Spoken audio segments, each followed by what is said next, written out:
Good evening and welcome to the broadcast. While we're waiting on folks to show up, a little something to get you in the mood.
Hello, Lindsay.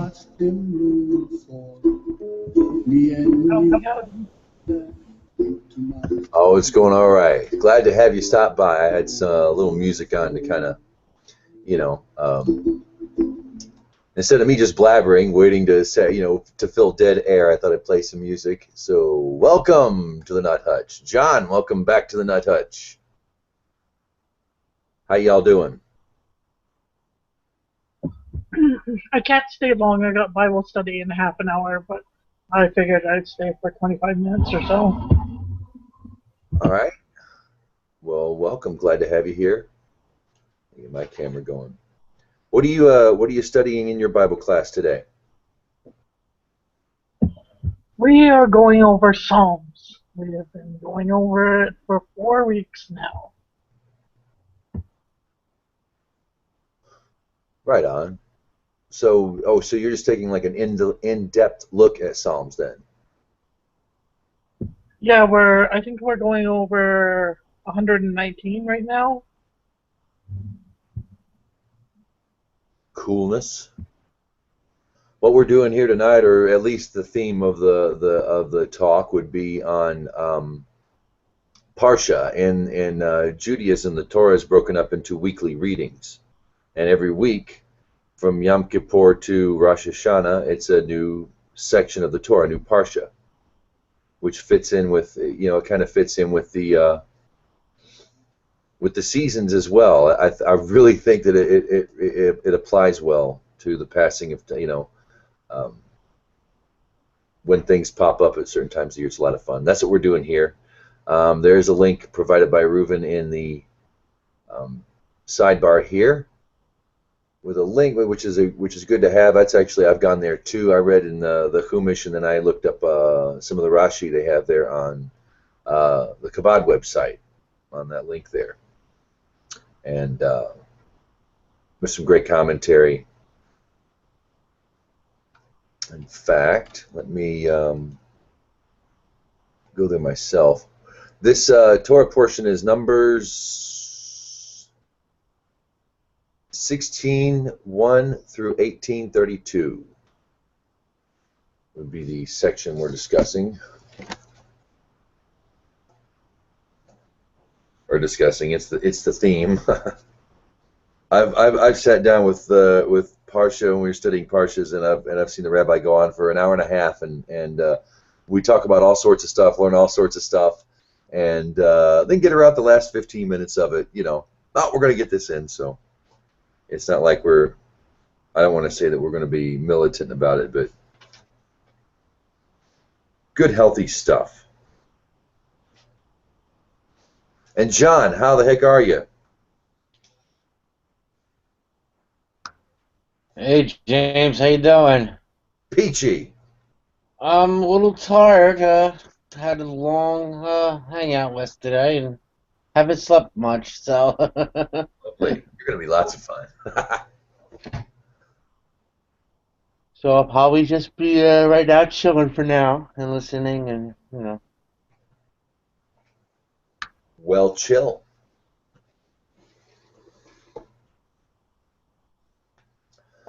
Well, we don't have any viewers. You've hosted 2 hangouts, Ruben? Good night.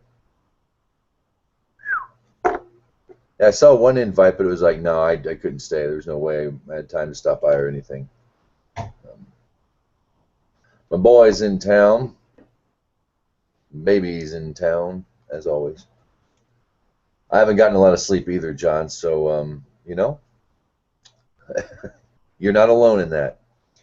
I guess while we wait for more folks to come in, we've got a couple of viewers in the room. We're going over Parsha Korach. I'm going to put this link in the Hangout. If you go to the Hangout, there's a link to the room, and there'll be a link and we start talking about all sorts of stuff, and then get throughout the last 15 minutes of it, Oh, we're going to get this in. So. Well, hello, Big Boss. I know that was you talking. I was posting in the event page. There is a link to the subject matter over there in the actual event page itself. So if you don't have a Chumash or whatnot, you can still tag along with what we're studying.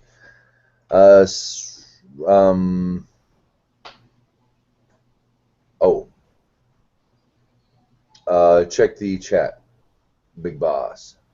I'm going to go ahead, and if y'all can... Go ahead. I'm sorry. Yo, can you hear me? Yes, sir. All right. Good. That's better. I've got an old Hertz edition Chumash. I know there are better ones out there. This is the one I have. I used a JPS for a long time, but I didn't really realize what a study Torah was until I got a Hertz. And I'm cheap, and I said I want to get a cheap one. But since we're here, we've got some viewers. I want to go over basically the theme of what this Parsha is about. It's considered the Great Mutiny.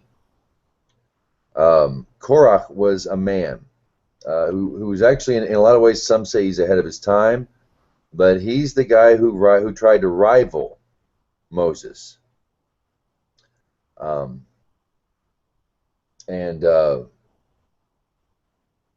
It's a really interesting chapter. We'll just get to it here. Hang on a second here. Get my drink. I'll just go ahead and read you what the intro is to this particular Parsha this week. This is Numbers chapters 16 through 18, basically. In the last Sedra, we had seen the people threatening to appoint a chieftain who was to take them back to Egypt. It was ominous of further serious revolt. When the rebellion broke out, it was widespread, though not exactly homogeneous amongst all of Israel. On the one hand, there were those who were discontented with the leadership of Moses. These were led by Dathan and Abiram of the tribe of Reuben, the tribe that once possessed but had now lost the birthright in Israel and was, it seems, chafing for the recovery of that primacy. On the other hand, there was Korach, himself a Levite, and his followers who were aggravated with Aaron, to whose family all priestly privileges were now confined. These two groups of malcontents worked separately, and there were in the end cut off by entirely different acts of God. The punishment was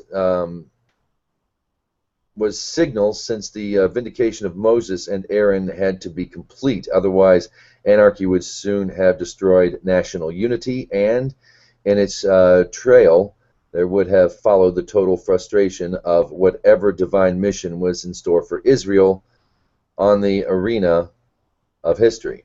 The general drift from the story of Korach and his companions is thus quite clear, though we cannot follow all the details. The unprejudiced student finds nothing improbable in the story of such a revolt, and he knows that if it did arise, it could only have taken place in the desert. During that time period alone, the tribes of Reuben and Levi marched side by side, their joint conspiracy growing out of their proximity to one another at that time.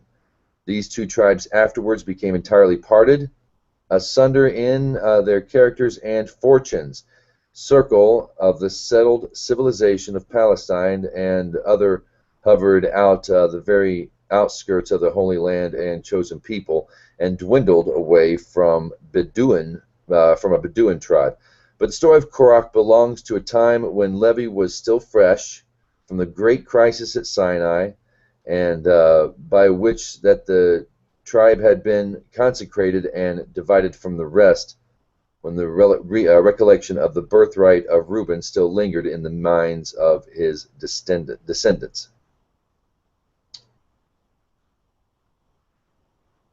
Has anybody else here read the Parsha, or did anybody else here know what we're talking about today, besides possibly Reuben? No? All right. Well, let's just see what we got going on here. Hang on 2 seconds.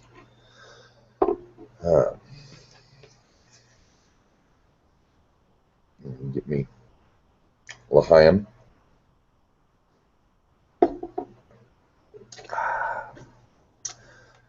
The Great Mutiny sank deep into the memory of after generations in Israel. To the rabbis, this whole movement, of which Korah was the principal spokesperson, became typical of all controversies that had origin in personal motives, not in the name of heaven, and that could not therefore lend to any beneficent results.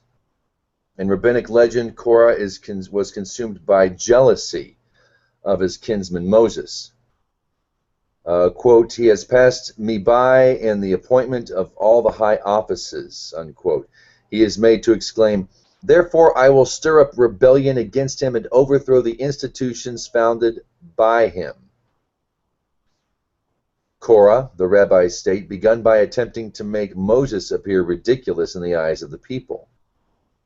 He had garments made entirely of blue wool for his 250 men, and thus arrayed, he and his company appeared before Moses and asked him whether these garments required fringes. Of course, Moses answered, "Yes." Korah replies, "The blue wool of which the entire garment is made does not make it ritually correct, yet according to your direction, 4 threads would." Again he asked, "Does a house filled with books of the Torah require a mezuzah?" Moses answered, "Yes." By the way, Torah scrolls are like $30,000–$40,000 to have a Torah scroll. They're not cheap.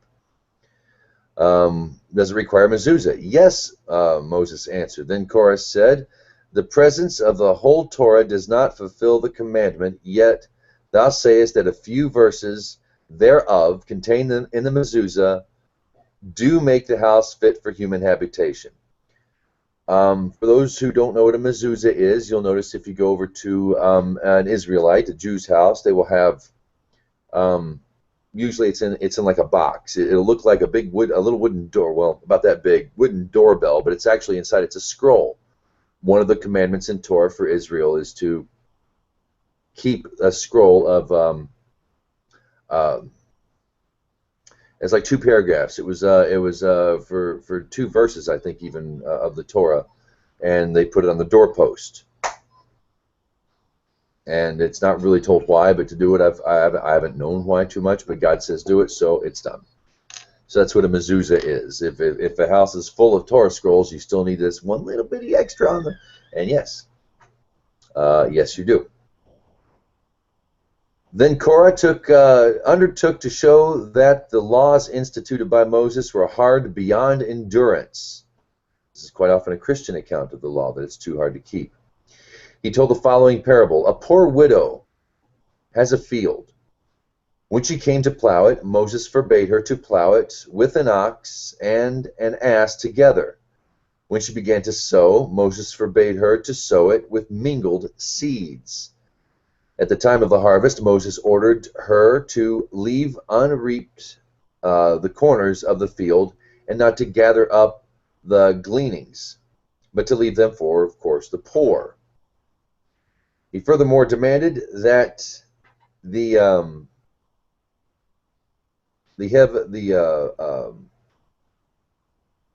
heave offering for the priests. I haven't heard that before. He demanded the heave offering for the priests and the tithe for the Levites. The woman sold the field and purchased ewes, and in the hope that she might live undisturbed. However, when the firstling of the sheep was born, Aaron appeared and demanded that as his due or demanded it as his due, and at shearing time, Aaron reappeared and demanded the first of the fleece of the sheep, which according to Moses' law was his. He reappeared again with new demands, till the long-suffering woman slaughtered the sheep, and in her anger consecrated it to the sanctuary. Thereupon it all fell to Aaron. Such men, Korach concluded, are Moses and Aaron. Now, in brief, Korah was a demagogue and recoiled from no weapon that would discredit Moses. Perhaps the best judgment on the man and the cause he sought to destroy is contained in the following curious rabbinic legend. Rabbi Bar Chana, the Munchausen of the Talmud narrates that while he was traveling in the desert, the Arabs showed him the place where Korah and his companions had been engulfed. There was at that spot a crack in the ground, and on putting his ear to the crack, he heard voices cry, "Moses and this Torah are true, and we are liars."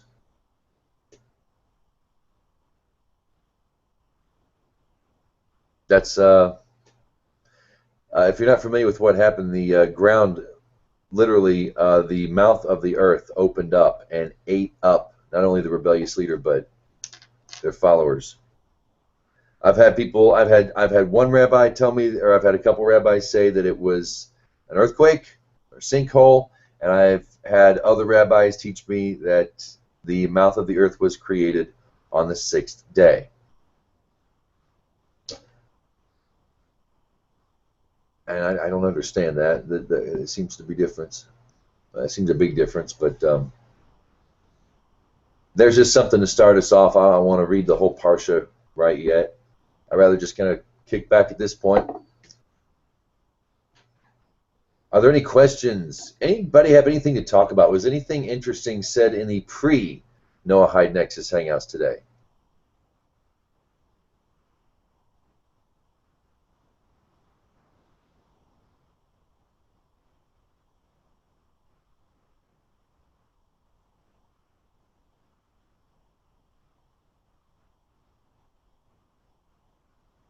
Reuven says over here in the chat, while we were on the subject of apostate, idol smasher, we went from the apostate of, or apostate. It's been a long day, y'all. I was hoping to be a little more fresh by the time I got here this evening. Of reform. That's okay. That's okay. Chat away. It's pretty much a hangout, not exactly the most formal of events.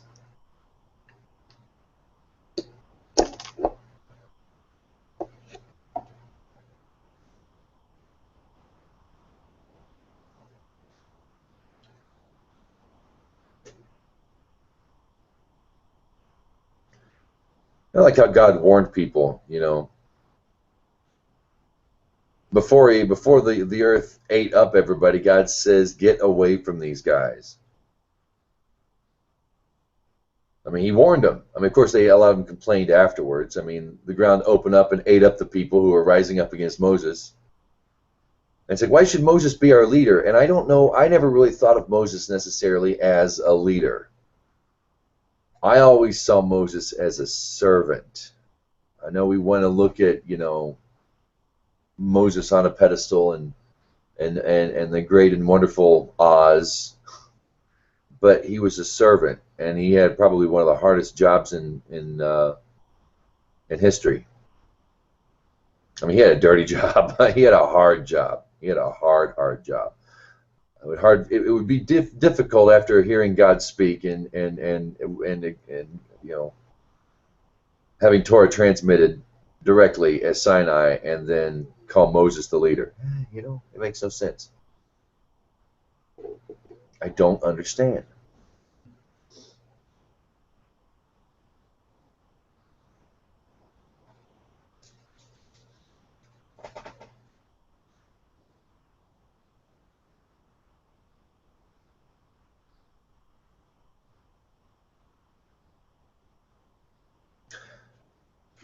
Yeah, sinkhole.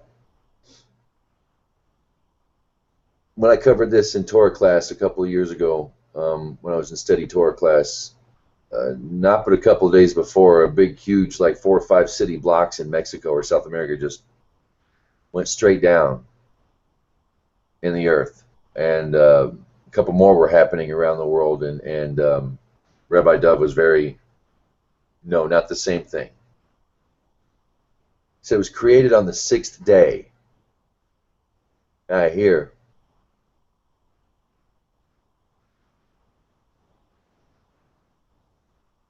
When they say created on the 6th day, that's like we were created on the 6th day. You know, lizards and the mammals came about on day 6.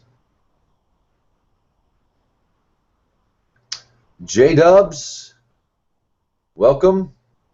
How you doing, man? I'm doing all right. A little tired.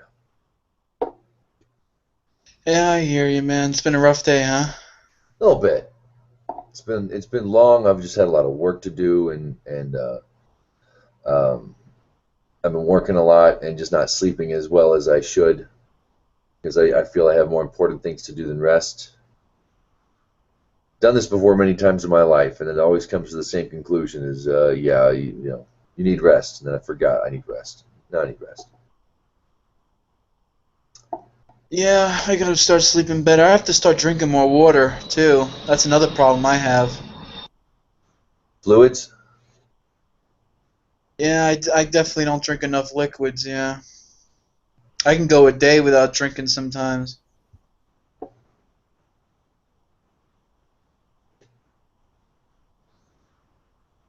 Yeah, I rehydrate once a week. Yeah. I hope you can hear me all right. I had to snatch my mom's on. Am I coming out all right? You sound loud and clear, man. All right. That picture's making Reuben cry. Is it? I apologize. Ah! I've heard so many mixed stories about the man. I'm glad I never met him. Have you read the Parsha this week by any chance? The Parsha Korach? I did. Reuven gave me a link to a website that had it up and commentary, and I was reading it. Yeah.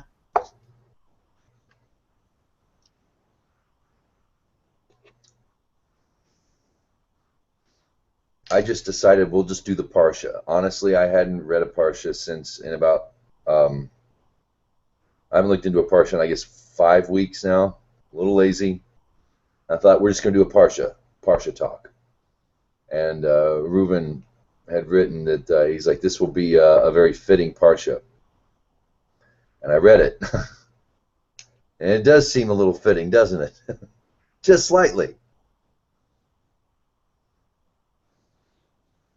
Yeah, it does, huh? I mean, it just seems like the stories in the Bible, they always seem to ring true, you know? It just seems like people don't really change much, huh? Not really. Not enough. They just have iPads. Yeah, nicer sneakers, yeah. Nicer sneakers, yeah.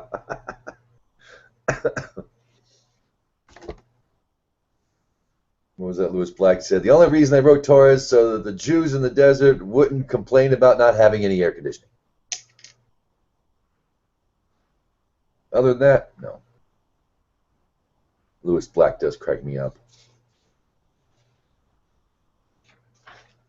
There, you know, if you have a question about the Old Testament, and he shakes his hands like he does, there are Jews among you who would be glad to help you out if the price is right. No, I'm kidding. Bad joke.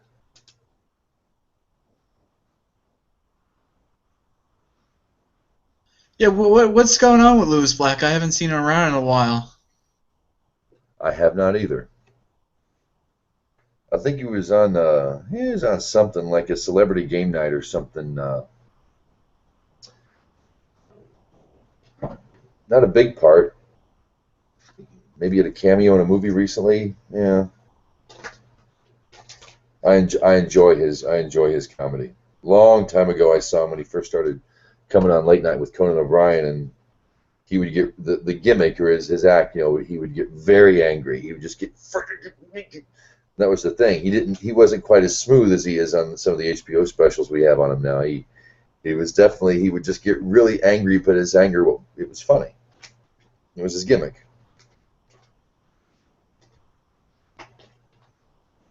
Looked at my bottled water, and it said 0 grams fat. That means that somewhere out there, there's water floating around, bottled water with big chunks of fat in it. And that's the water I'm looking for, because that's the tasty flipping water. Fat chunk water. Lewis Black is Jews. Okay, Reuven says here in the chat, Lewis Black is the reason Jews are not allowed to eat pork.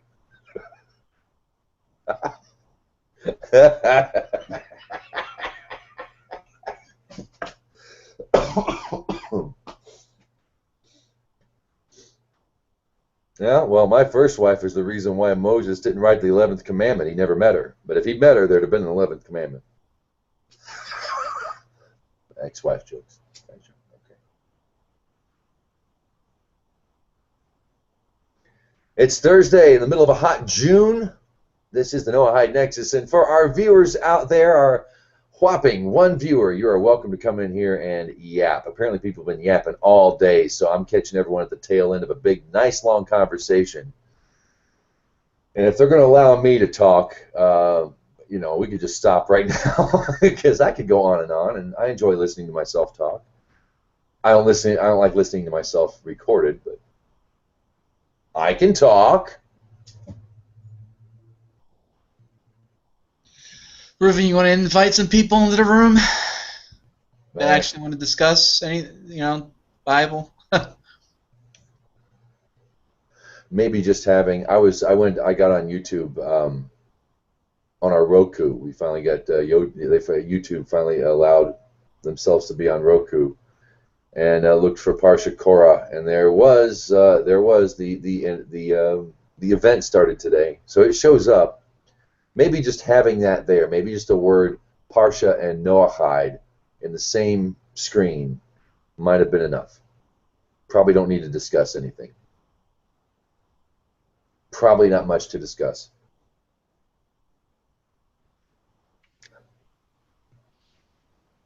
DB, Doug, what's happening? Veer Common, Biantanu, welcome. Come on in. Hey, what's up? price of everything. I'm glad you stopped by. That's one more person I can talk at. I have nothing to say. I'm just kind of rambling. Actually, there is something I do want to discuss, and I might as well get it out in the open with, and maybe I can be helped, because that is really what I'm asking for on this one.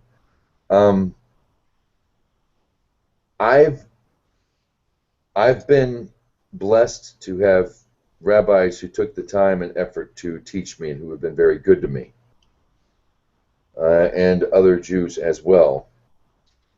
But I seem to get very, very frustrated to the point where I'm scared to challenge them on this subject.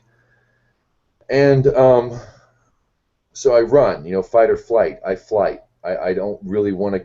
I don't want to confront people. I don't want to confront my masters. I guess maybe I should. I'm not masters, but I'm thinking of that in like a maybe martial arts sense. I shouldn't say that.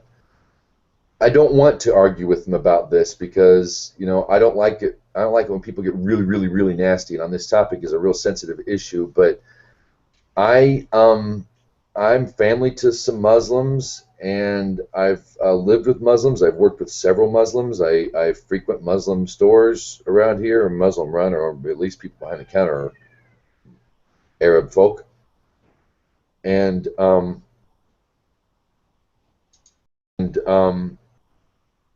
this seems to clash with a lot of the children of Israel, because Arabs are bad news, Arab this, Arab that, Arab this, Arab that. And don't you accept that Arabs are the enemies of the Jews? No. And I got a lot of flack for saying that, but I don't. Maybe I don't know enough. I've never been to the Holy Land. I don't claim to know anything about the Holy Land. Jew, go home. That's my thing. Jews, yes, go home. I have no problem with the Jews going home, and I know what home means to them, and I call it home too in this case. But I just can't make Arab people the enemy or the Muslims the enemy. There's got to be, and maybe they are, and if they are, I'll publicly say it right now online in front of everybody and everyone. I will stand by Israel before I will stand by Islam at all costs. If there's a line in the sand, I'm hopping over to Israel. End of story. J-Dubs will be back. Good. And it troubles me because I try not to look for the enemy, because once I see an opponent, once an opponent becomes clear and me realizing there's no opponent in this person isn't enough, that they already have in their minds they are my enemy, then you're an enemy, and I will treat you as such. I will consider you as such, and so I don't know how to deal with that. I don't know how to deal, because I've never met a Muslim I didn't like. I've never met a rude Muslim. I've never met rude Muslim children. I've been to their homes. I've been to their parties. Like I said, I have family who are Muslims, and I just can't come out and publicly state that I am against Muslims. I mean, I got this goofy notion in my head that one day the Muslims will say, here, have the Temple Mount back as our gift to you. Hopefully this will bring you some peace or something. Maybe I'm an idealist on this. I don't know. So I'm if anybody can help me out, or if they have a point of view or something that can help me out, especially how I can show support for my Jewish cousins, if over there in the land of Israel. I know what the scriptures say. I know what the prophets say. I know what that place is for and why, and what will become of it. But I don't know how to really handle having an enemy that I've never met. Yeah, sounds to me like you have a pretty healthy view of it, in my opinion. I mean, I don't see why. I'd say just judge everyone on a case-by-case basis, and if they're doing something that's, wrong or in opposition to your ideals, then then that's something that can have an effect. But I think if you're judging or being told to judge an entire group of people, I mean, like you said, you're going to have tons of Muslims who are nice, friendly people, and they have a different faith, but how seriously do they take their commandments about infidels and all that stuff, and vice versa. Yeah, I have no fear about the infidel. Sit down and chat with me for 5 minutes. I'll school you. No, I'm kidding. It's just in common. It's the whole the Zion thing. I don't have a choice to be with Israel. I don't have a choice. It's not. I didn't choose. Ooh. Look at them Jews. They got lots of money and they got Hollywood. And I like show business. I love cinema. Ooh, the Jews. I'll just pick on them. They're going to be my new heroes. It was nothing like that. I had no idea what I was getting myself into. But I'm bound to Israel. From Torah, I can't get rid of Torah. I've tried doing that too, and that don't work. If I could find a way to deal with this problem, because I'm an American. Here in America, we don't have problems like that here, really. I mean, people go off in the backwoods and complain, maybe, or maybe they go in their basements and complain, but people do live fairly well here in the States, I think, for the most part, compared to other places of the world. And when it comes to religion and culture, I think we do pretty darn good here. A lot of people complain, well, there's too much, religion in this and religion in that, and religious people. It's like, really? Come on. We do all right here.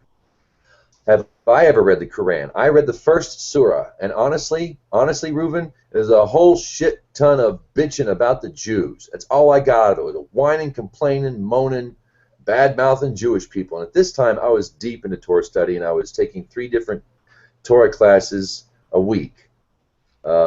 At the virtual yeshiva back in the day when it was different than what it is now, and to read that, it broke my heart. It really broke my heart. That one surah, and I've never read another one since. I have no desire to read it.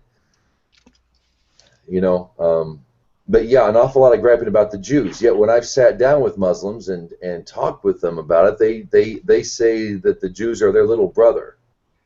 And that's how they see the Jews, as their brother. It's like nobody can pick on them but us. Kind of a thing, Yeah, it seems like it's kind of a multifaceted relationship. Like, even in the Quran, it does cast Jews in a negative light, but it also says that they're people of the book, and they're pretty much True. in the same, I don't know, brotherhood, I guess.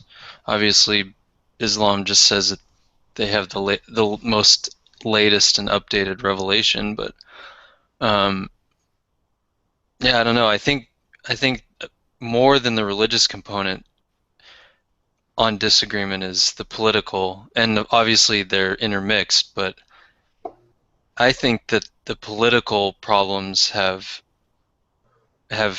underlined and highlighted the religious differences more than the other way around.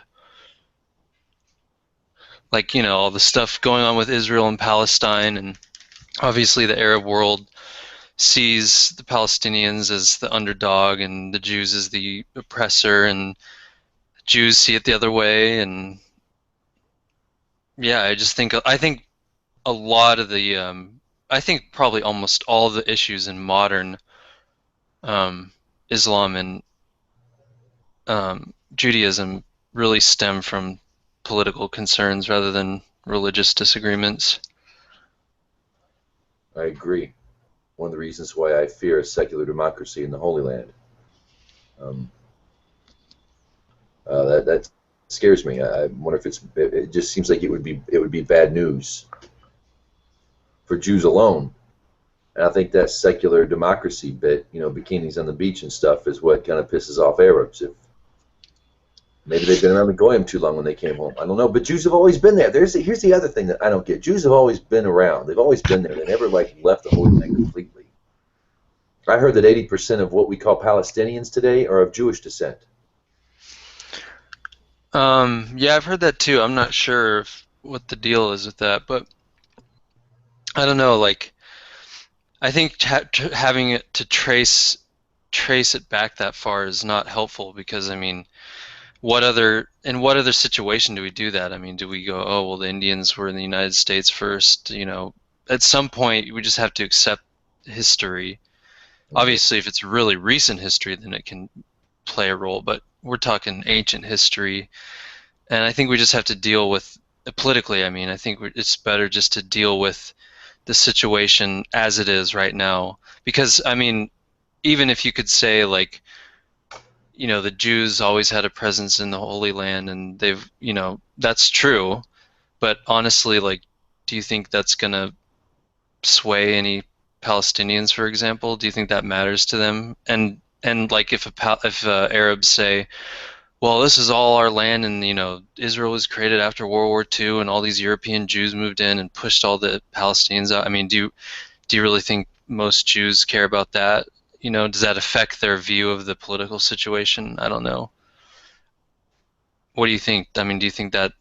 Yeah, I would definitely. If there were Jews always living there, I mean, we want to bomb Iran. I mean, politicians and the right wingers are just, they're just masturbating themselves and the rest of the country to bombing Iran and going to war. And I'm thinking to myself, there are Jews in Iran. There are generations of Jews in Iran, and they Yeah. don't leave. I mean, Israel's a hop, skip, and a jump away. The state of Israel's right around the corner. They could leave whenever they wanted to. They could do it. The women are educated there, which I think is a huge thing in the Muslim world. When I see our allies called the Saudis and the way they dress their women in public, I think is an embarrassment. It's no different than geishas in the Japanese culture. I don't think there's any better treatment. I think that's. I mean, I can understand being modest, of course. Of course, I understand modesty, but dress them up like a Pac-Man ghost? Come on, y'all. Come on. At least in Iran, the women, you know, wear color and they show their face and they wear pants and they go to school and read and write and drive. They drive.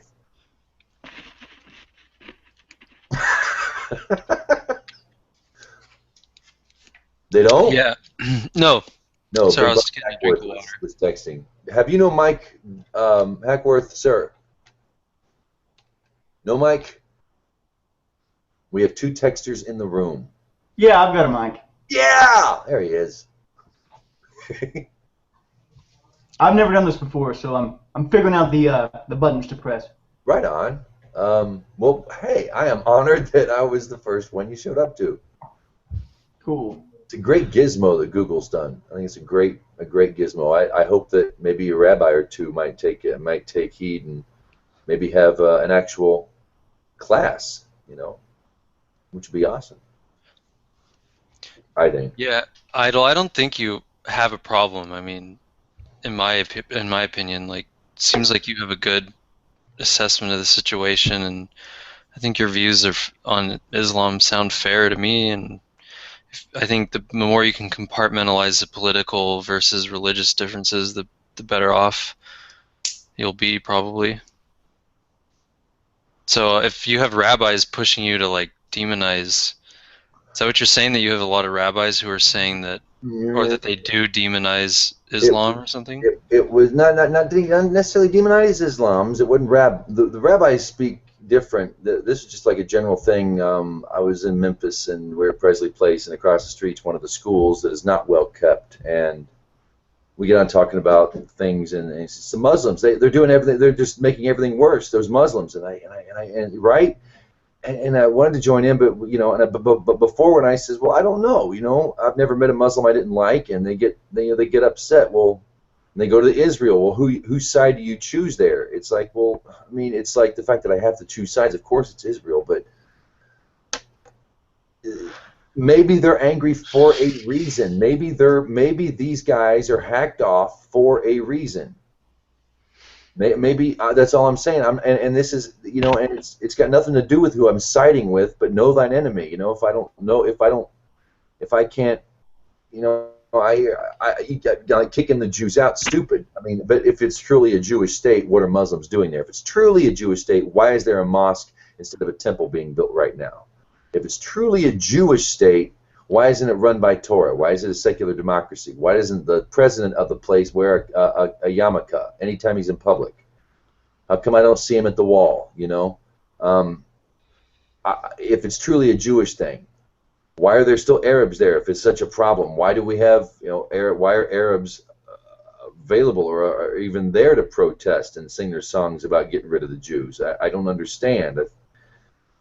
I don't understand a lot. I don't understand a lot, and the fact that I have to choose sides here in America, it's difficult because I know what the prophets tell us what's going to happen anyway, and there's no stopping that. It's going to happen. But in the meantime,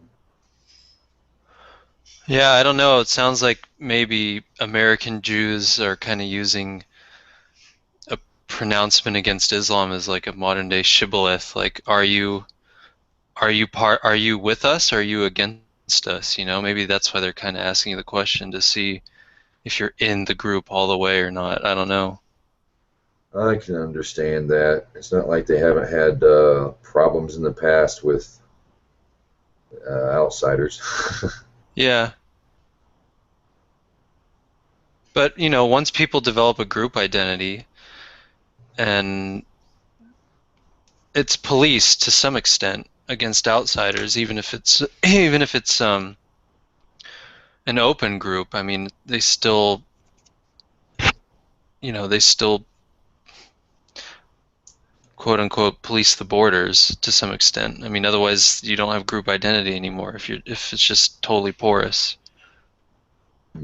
So maybe they're just kind of using that as a way to kind of gauge if you're in the group or not. I mean, look at not change the subject, but it's just a good illustration of the same phenomenon. Like, you know, you get in political discussions with people and they'll ask you a position on one or two issues, and then they'll know right away, or they'll assume right away that they know which group you're in, quote unquote. Like, are you a conservative or a liberal based on where what side of the fence you are on any particular issue? Like, should we have more taxes? Should we lower taxes? You know, those kinds of things. Like, it's kind of a intentionally asking you to just see, so they can categorize you. They can put you in a group. Are you in our group, or are you an outsider?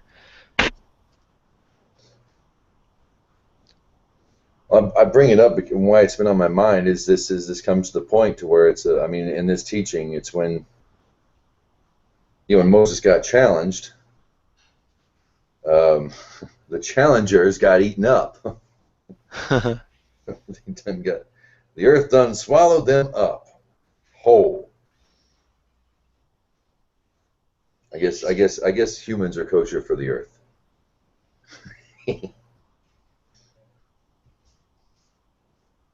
And you know, I wonder. It's like, well, if it's going to come down to a line in the sand,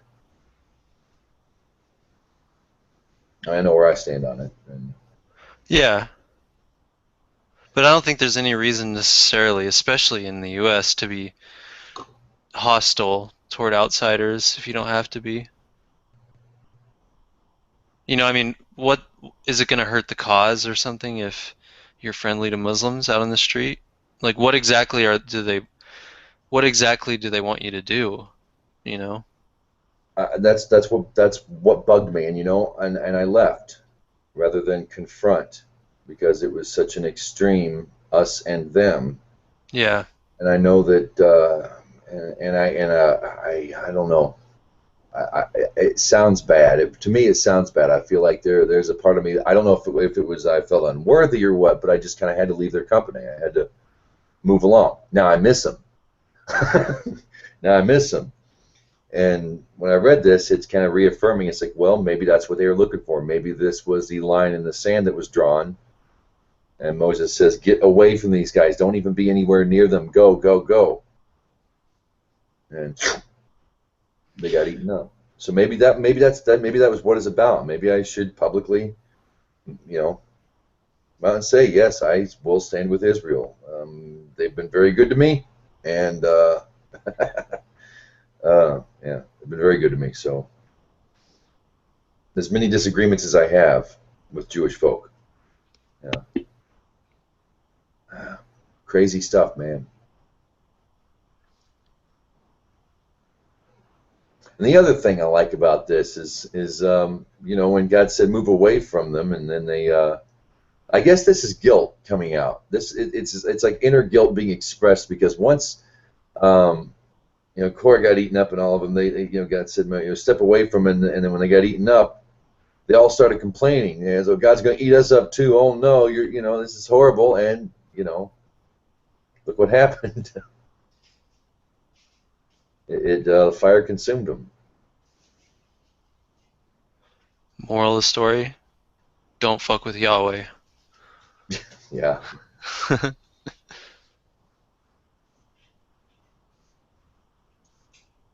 But the complaining, you know, how we do that. You know, it's like you're freed from bondage. Egypt means bondage in Hebrew, basically confined, bonded, and you're free from bondage, and you realize that freedom is bittersweet, not all sweet, and you want to go back to Egypt. That was what Korah was wanting to do, is take him back to Egypt. Oh, great. God just toppled a civilization for you, and you want to go back now. Huh.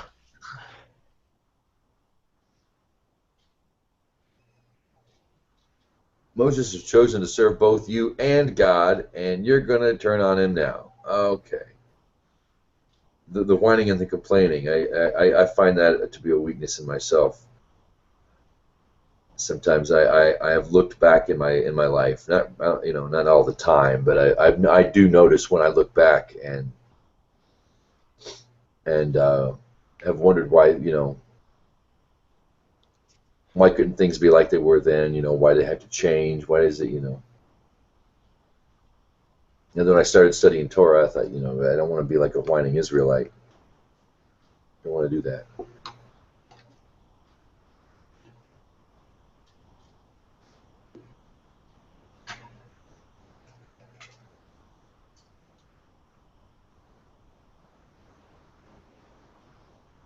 John or John, any thoughts on this week's Parsha at all?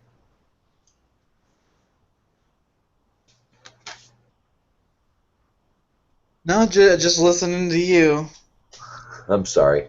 No, it's good. No, I don't really have anything to add. I really What? don't know what to say about the Middle East issue. I mean, you hear in the news. I don't know if you heard, but 3 Israelis got captured. Kidnapped. And they're looking for him, right? Or And looking for him, and it's like, I don't know. Is it gonna end? I mean, are we ever gonna not hear on the news about a bus being blown up full of school kids, or a mall being taken out, or people being used as human shields in Gaza and West Bank?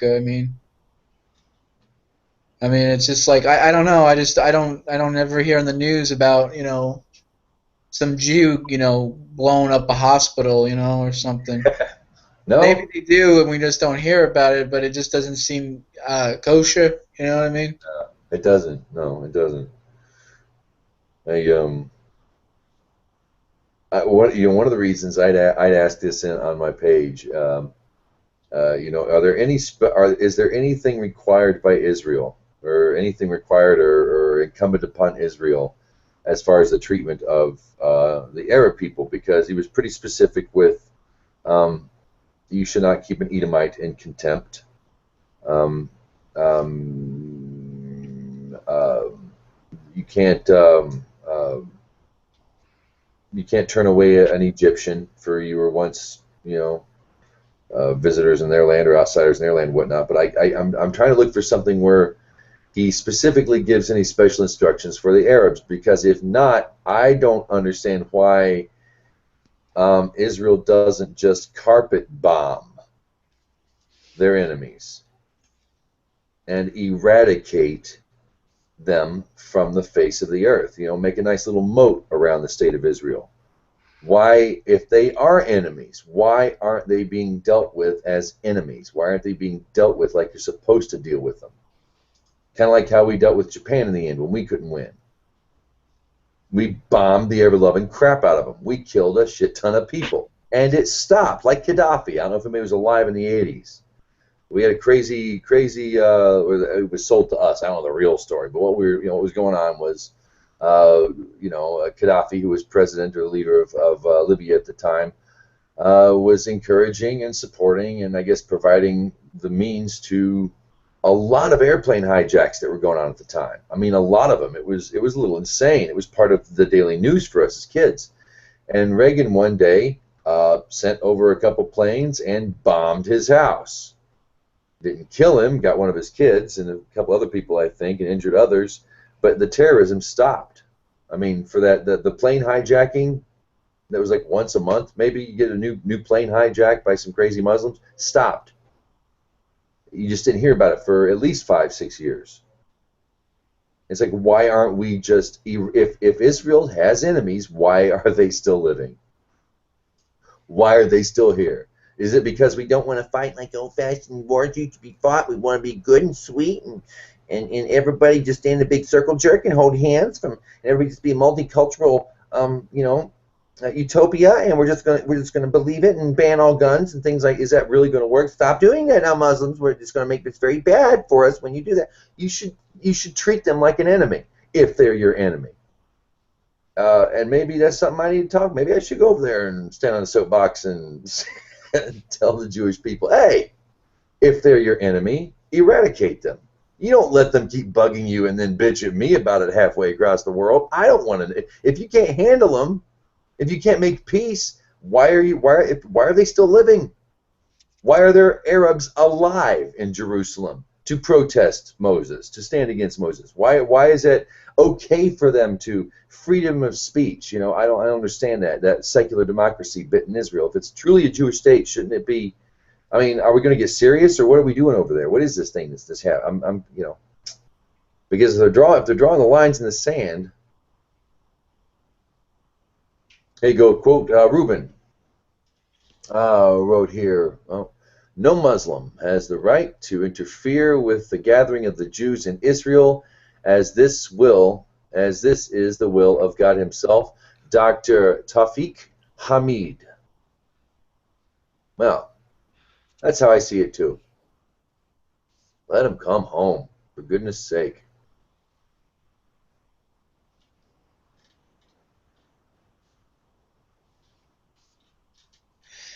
Yeah, I mean, I don't know. I mean, if Mexico, I don't know, was shooting rockets into Houston every day, I mean, wouldn't the United States just already would have annexed Mexico by now? Wouldn't we? Or Texas might have just handled it on their own. Yeah, yeah. I mean, it's like, I think a lot of it has to do with like the UN and international spotlight on Israel, because it does seem like there is a double standard when it comes to what a Jew does, I guess. I hear what you say. I mean, it is kind of a circle jerk, and Israel's one of the few places that they allow a lot of Muslims to be as judges and lawyers and doctors, and you can't really find that in other Muslim countries. How many Jews are on the Supreme Court in Iran? I bet there aren't any. Even if I don't know if they even have a Supreme Court. I mean, but I mean, I look at it this way. I mean, the Middle East. I don't know if. Well, I don't know what. I guess Arabs, Persians. Middle East. We'll just call them Middle Eastern people. They have what 99% of the Middle East, pretty much, and North Africa and parts of Asia. All the way out there. Why can't the Jews have one little sliver of land? One little. I mean, it's not really asking for much, is it? Apparently. I guess it's asking for too much. I mean, how many times are we gonna, come to these peace deals and okay, we'll give you another inch of Israel if you stop, and the Palestinians always reject it. I mean, how many times did Bill Clinton offer peace deals? I mean, and they always rejected it. Why? Even when they were going to get 50% of the land, they were going to get a lot of the land back. They rejected it because they want all the land. They don't want just 10%, 50%, 75%. They want all of it. So, I mean, how are you going to negotiate with a people that aren't really willing to negotiate? Well, Camp David summits. I don't know. Have you actually looked at the details of the agreements? Like, some of them were. Yeah, I mean, didn't Arafat reject? I mean, it was pretty much going to be split 50-50. It was going to be a two-state solution. Well, not quite. I mean, if you look at the territorial borders that they drew up, a lot of the fresh water resources Israel would have kept control of, and they wouldn't. Palestine, if it would have been made into a state, it wouldn't have had contiguous territory. Would have been just like completely balkanized, where patches of territory here and here and here, and everywhere in between there'd be Israeli territory. There'd be just little islands of Palestinian territory. And the other thing is, um, I don't really take sides on this issue. I see both sides as not ultimately wanting peace. Doesn't seem that way. Their behavior doesn't seem that way to me. Um, but I mean, I don't know. I don't think the agreements weren't workable. The ones that were proposed, in my opinion, if you look at the details of it. But Israel was willing to come. As far as I know, Reuven probably would know better than all of it. Weren't they willing to settle on that? Wasn't Israel was willing to settle? They gave land back. I know that. You're saying They there's going to be give like land back, but at the same time, they expand their settlements into what they said was Palestinian territory. Like, look at all the settlement expansion in the West Bank, for example.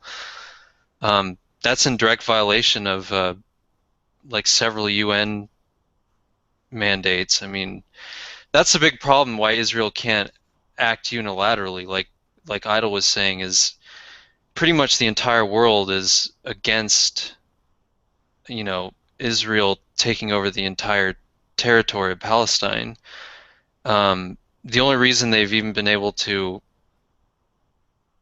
maintain with pretty much what they've been doing is the fact that they have the U.S. on the Security Council, and the U.S. just vetoes everything that's not in Israel's favor, pretty much. And so, if Israel were to like just carpet bomb the West Bank and the Gaza Strip, I mean, the U.S. wouldn't have a choice except to just completely stop all financial, logistical, and military aid, and then Israel would be probably fucked. I mean, so they have to come to some kind of a peace. I think there has to be some kind of a two-state solution that's fair to both sides. But it just seems like every time they talk about it, it ends up being when you look at the final proposed territorial draw up, it just couldn't work, it just couldn't, it's just not realistic.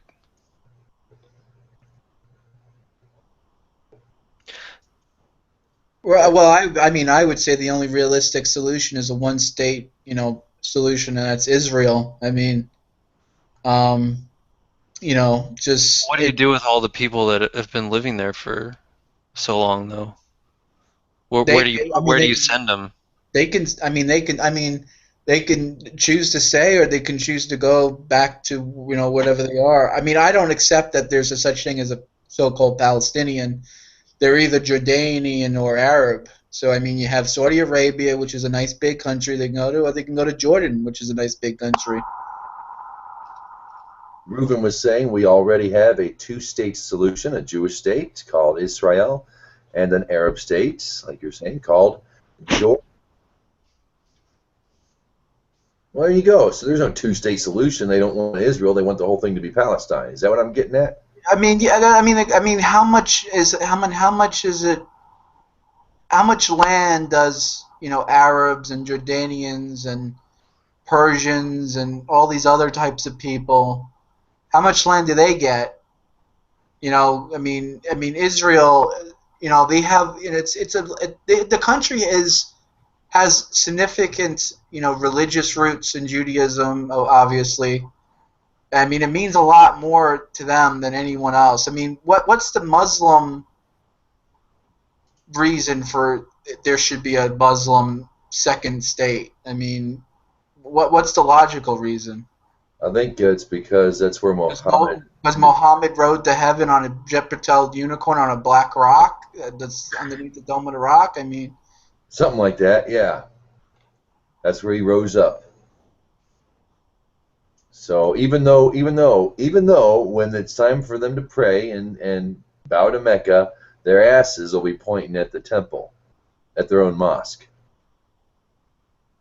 You'll notice that. That's a sacred. That the Jews all over the world pray to Israel. That's what it's. Or pray to that spot, that rift, or whatever it is. And of course the Arabs bow over to Mecca. And when they do, and there are pictures, I've seen them, and they're bent over with their butts open to the temple, to that mosque, to pray to the east. And that's it's telling. It's got to be pride. It's got to be pride. I don't get it. If they can live so well with each other everywhere else, I don't know. Maybe it's because nobody wants to own Mecca. The world is fine having Muslims own Mecca and run Mecca. That's Mecca. Yeah. See,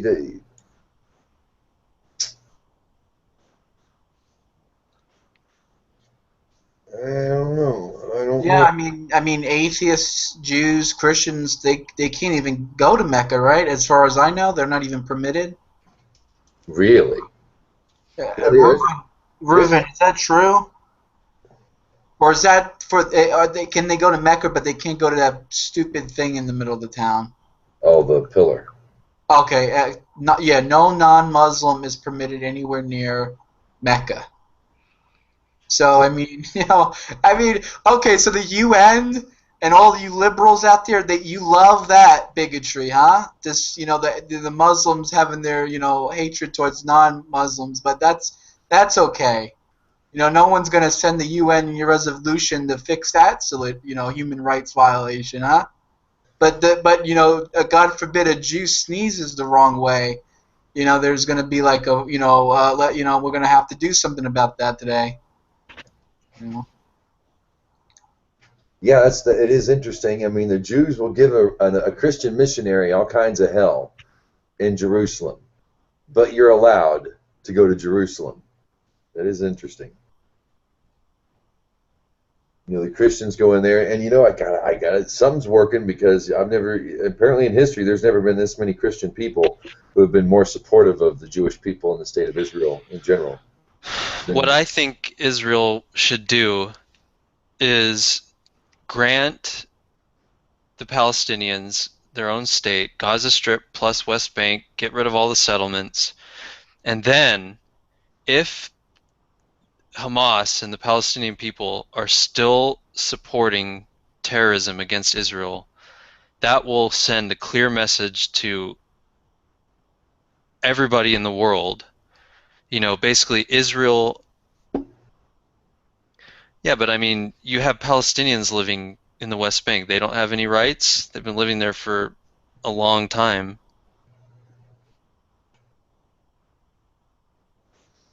You mentioned about the money, about because that was one of the things that Ron Paul pointed out, and everyone, of course, says Ron Paul's an anti-Semite. That's another political reason why I had to separate myself, because I had to choose between my heart and them. And the nice. It's nice that we give money over there, but we give 3 times the amount of money to their enemies. We give more money to the people who are enemies of the Jews. I say, I say we. It's corporate taxes, really, but in the end, it's our money. It's the citizens and our residents' money. Is given to more money is given to their enemies than given to Israel herself. So you're not giving Israel any money is a drop in the bucket. And from what I know of, at least 3 Israelites that live there, they don't see our money. They're not seeing it. Well, not directly. I mean, the Israeli government sees it. Yeah. I kind of like Reuven's picture. Kind of like it. Kind of tickles me in all the right places,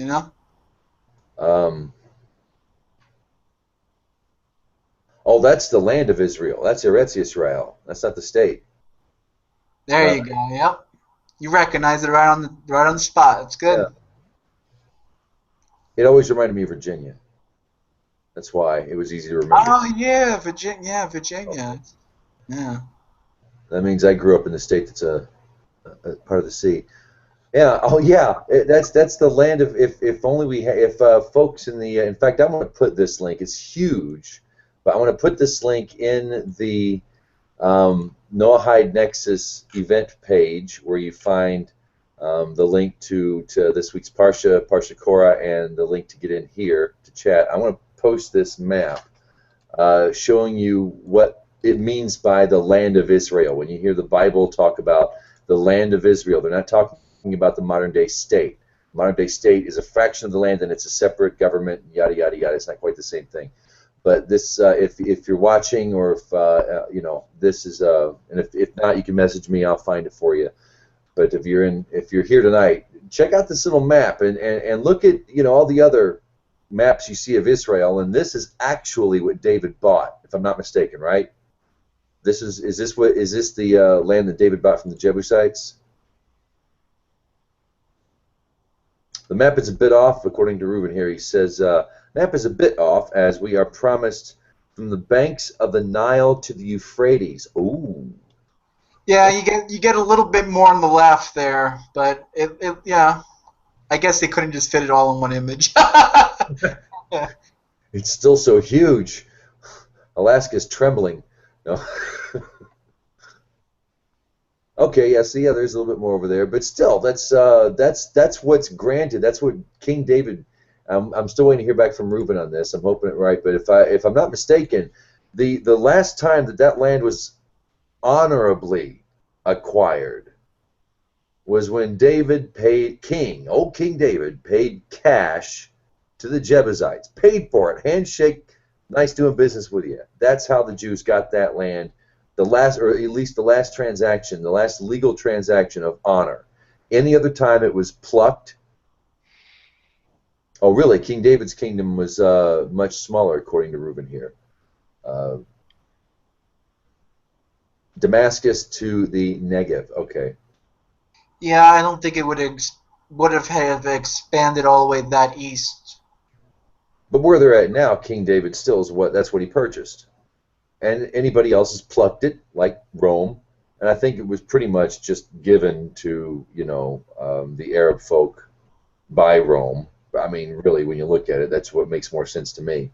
Rome just kind of gave it to them in the end. But yeah, the last person who paid money for that land, honorable transaction, peaceful transaction in cash, was King David. And that's how they got that land. And everybody else has taken it. And now that they're coming back and claiming what's theirs, we have to create tension, don't we? We just have to, dig a little deeper. Is that bedrock? No, we can go deeper than that.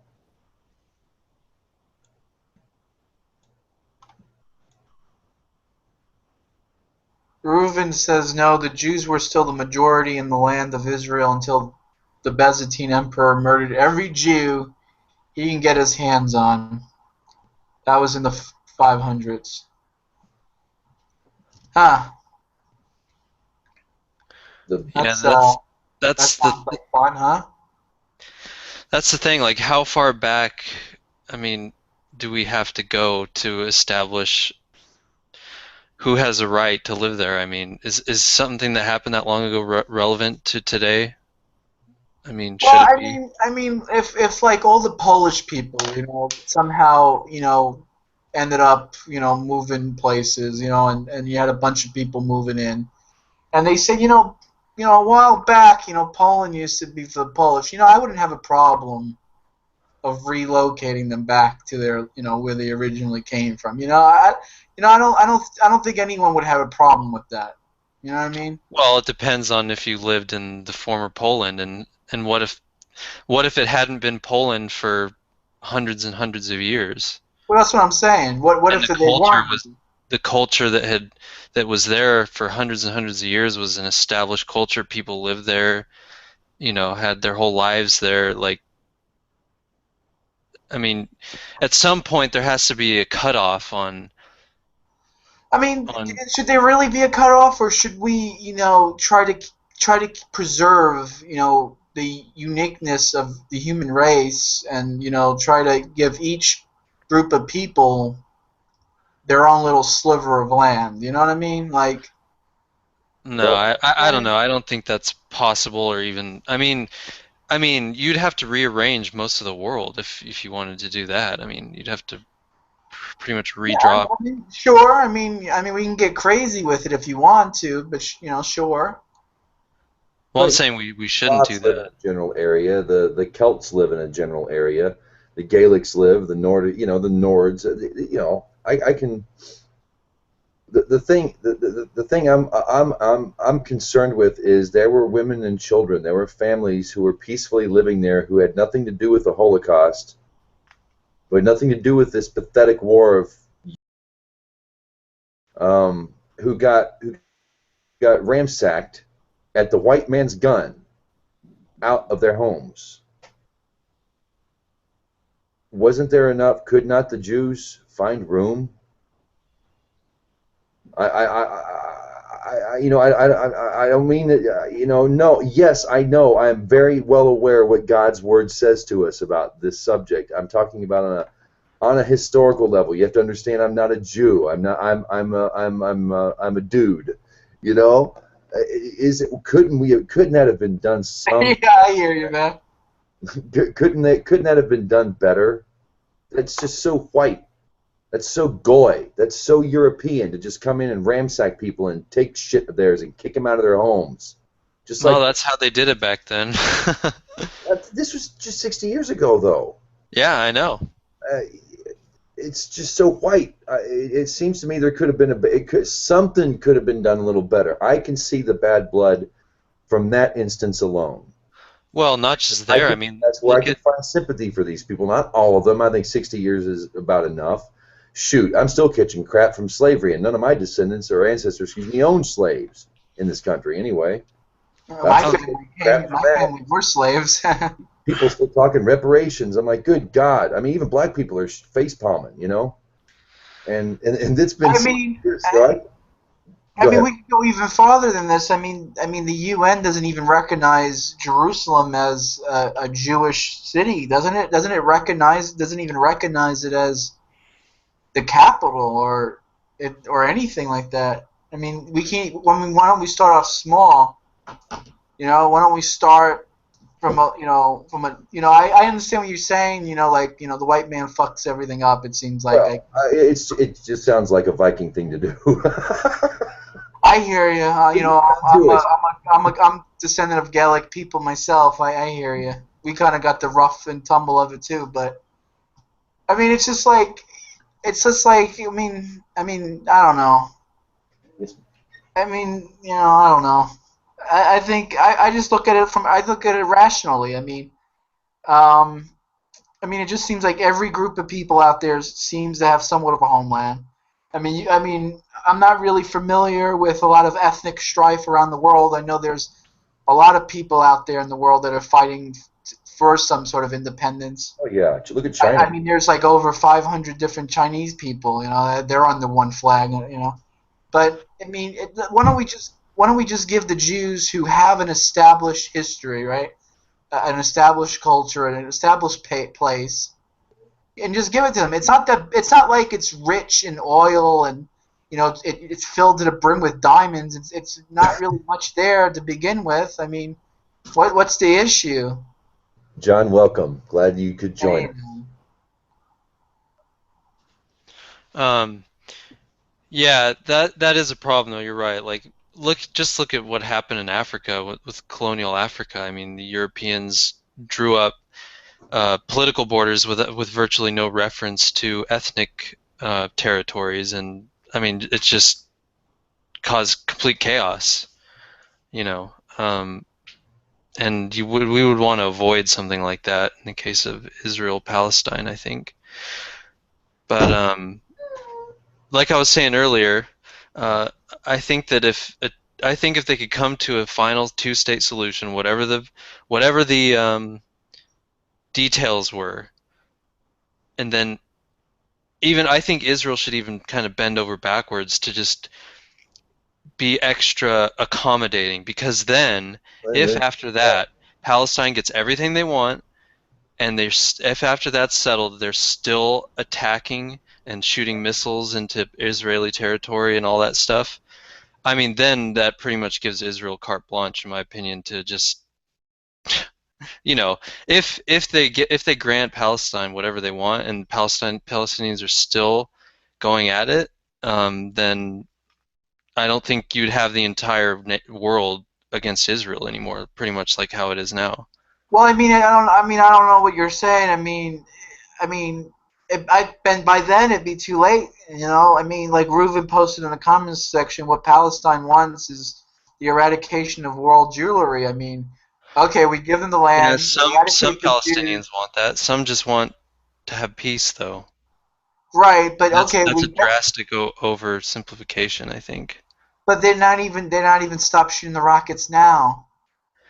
I mean, how do we stop them from? I mean, okay, let's say we give all of Israel back to Palestine. No, it shouldn't be all of I Israel. mean, and they're still gonna. I mean, they still want to. They still want to hurt people. Well, Hitler was there were certain leaders that were installed back then that were very friendly with Hitler, and Hitler had a charm. Even Americans, a lot of Americans supported Hitler. A lot of them still do. Uh, you know, so yeah, I wouldn't. There was a theme because you just don't hear this stuff coming from Morocco.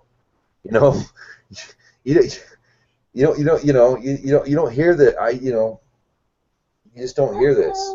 I always thought that Jews and Muslims would make actual allies, natural allies, against the Templars. Against the Christians, at least in discussion or philosophically, they would be able to stand. It would unite them. I don't know. Yeah, that's Well, why I not think really. a lot of this hatred stems from political rather than religious divergence. So what is it? I mean, what is it politically then? Well, it's the whole territorial conflict, you know. Well, that's territorial. You said political. When I think of Well, I mean, yeah, that's in my when opinion. I think of political, I mean like the difference of like abortion and gun rights or something. No, I just mean I meant the territorial stuff. That's what I meant. Broader definition of political, I guess. See you, Big Hoss. Is Haas taking off? Looks like it. Thank you, Todd. Thank you for stopping by, man. Glad. Yeah, peace to you too. Have a great night.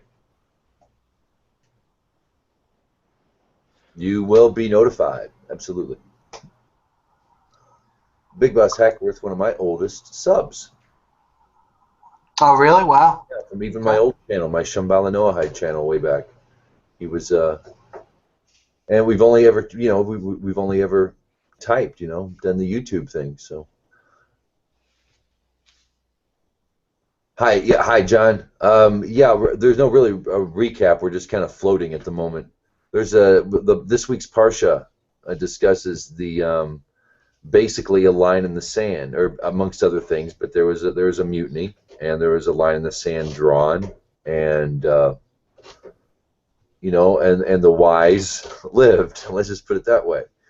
And the earth got a snack with the rest. And I was thinking about, well, there's going to have to come a time, even in the modern context of this, there has to be a line drawn eventually with the Holy Land and the children of Israel. And I was saying, I'll just say it again, I guess, for viewers we have on here now, that the entire, I never liked the idea of the way, they kind of moved people out by force, but it's hard for me even saying that, because there's still Arabs and Muslims freely living and sometimes with Jews in Jerusalem, let alone the rest of the place.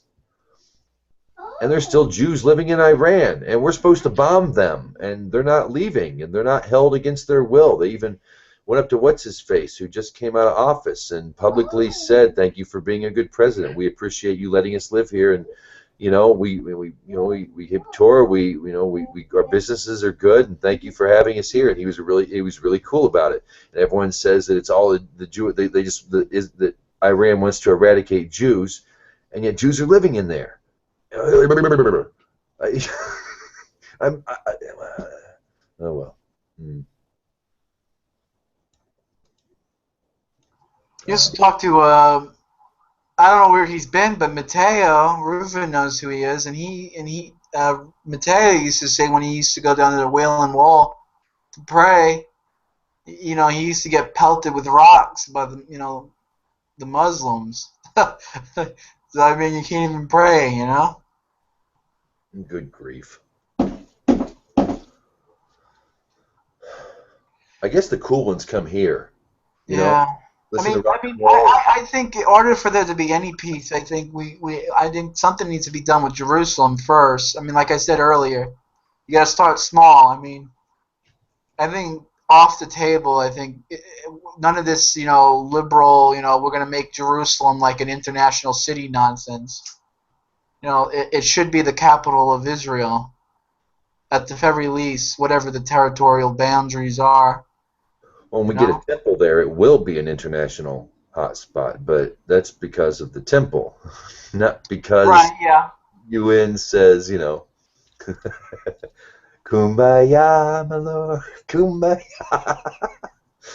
No. Cleaning out your pipe over there? Yes, sir, I am. I'm sorry. Yeah, I'm trying without the handheld mic today. I'm trying it out and using just a camcorder or whatever this thing. Don says, I don't think ancient historical claims should enter into determining what lands it should be. Otherwise, Native Americans, for example, could have a legitimate claim to the United States. Well, I mean, there was a time when the Native Americans couldn't stop acting like idiots. I mean, I hate to use that phrase, and we kind of had to push them. West. They were no better. I'm not going to say that the Indians were no. They got the shaft, but it was just sheer numbers. It wasn't anybody. It wasn't, But yeah, they did some nasty stuff too, man. They did some really nasty stuff. They pulled some crap here and there. A lot of people don't know about. Them just coming into towns and just finding every woman and child and killing them. You just don't do that. You don't go into a town that's not at war with you because they're white. It's not good. Right? Am I right? Yeah, I hear you. I mean, there's going to be a time. I mean, I guess the Israelites are just going to have to push the. What would they be called? The Ishmaelites, back east. I guess. I don't know. So Doug was saying something here. Reuven says they have legitimate claims to the United States. The Native Americans, I guess. Yeah. There was a time when they were aristocracy. They were the ones on our coins. Not Washington, not Eisenhower. They were Indians. I think the Indians would be better stewards of the land, but I live on the red man's land, and I think they'd be better stewards. Yeah, I mean, I kind of don't like the half-ass, excuse my French, kind of the way we play games with the Native Americans. Like, okay, you have these reservations, they're yours, but technically they're not. They belong to the federal government, and you don't really have a say in what you can do, but it's yours. I mean, that's kind of silly. I mean, it should be either they get their own land and they become separate, or they should just become incorporated back into the states. I don't know. But then again, I don't really know too much about the stuff other than it's kind of messed up how they get screwed out of a lot of things. Well, they're still around. I mean, Cherokee folk didn't mind intermingling with Scotch-Irish in Tennessee before they moved here. There's been a lot of great stuff made, when we work with them. I just don't want us to forget where we come from in this country because we respected them at one time. The colonists were fascinated by the Indian folk. And I say Indian because they say Indian every day. Okay, so anybody out there who doesn't like the fact that I don't say Native American, I say Indian, and they say Indian. Well, if I should open up a can of worms, then how do you feel about the fad saying that Redskins is no longer trademarked? It's insensitive. Yeah, I mean scalped man. That's scalping. That's like a dishonorable way of dying. That means that you were defeated in dishonor.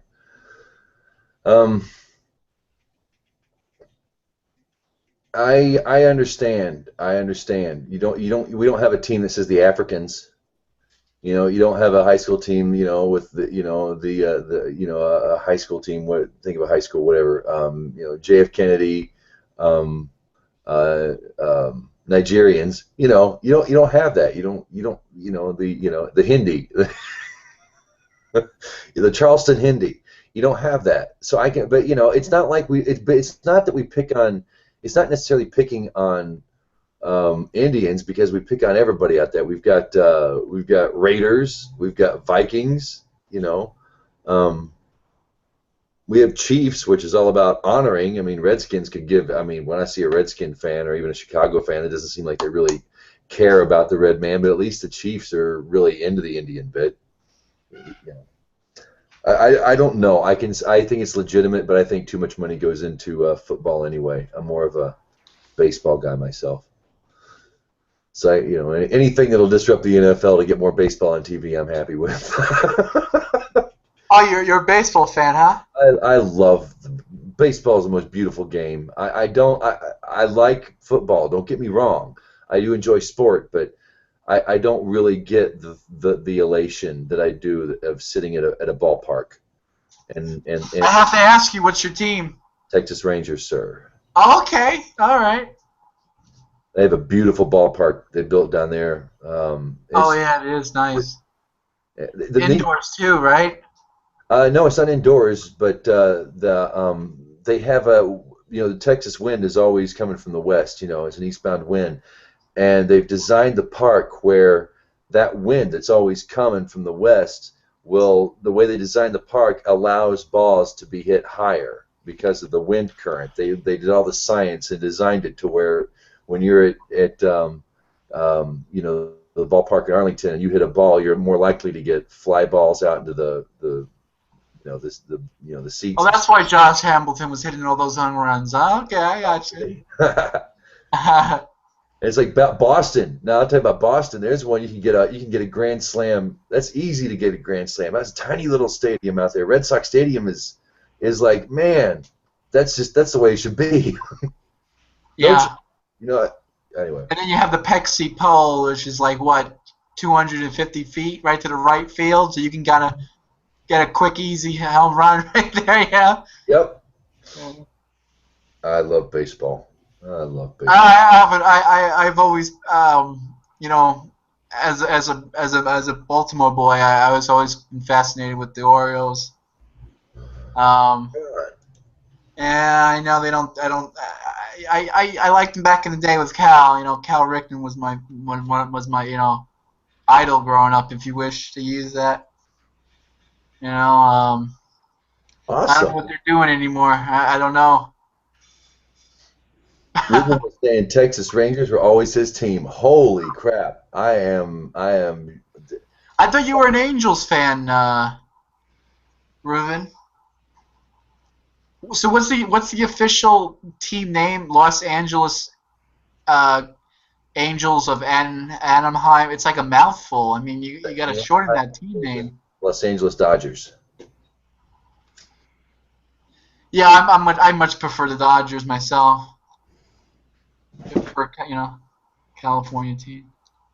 They changed it for they used to be just the California Angels. Remember that back in the day when they were just Dodgers fans are assholes. I guess that's why I'm an asshole, huh? Yeah. Baseball's a good metaphor for life. It's a lot of fun. I don't even have to be watching the Rangers. I just enjoy the game. I really do think it's the all-American sport. It's like jazz music, It's beautiful. I have to ask Ruben, what's so horrible about Dodgers fans? They're the worst kind of filth. Wow. That's rough, man. John says it's dangerous for me to be a Sox fan in northwest burbs of Chicago. Gotta watch out for traffic. Oof. Good friend of mine, Sox fan. He's Chicago boy all the way. See, now I would expect that to be true because I mean you always hear these horrible stories about Cubs fans about how they beat up people. Remember a couple of years back when the guy accidentally catched a foul ball and he got like kicked out of the game at the I mean oh man, that was horrible.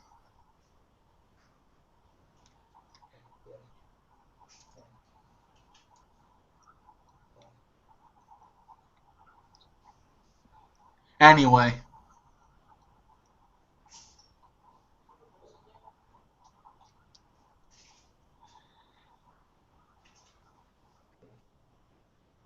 soccer's on. Anyone keeping up with football, as they call it in other parts of the world? The football.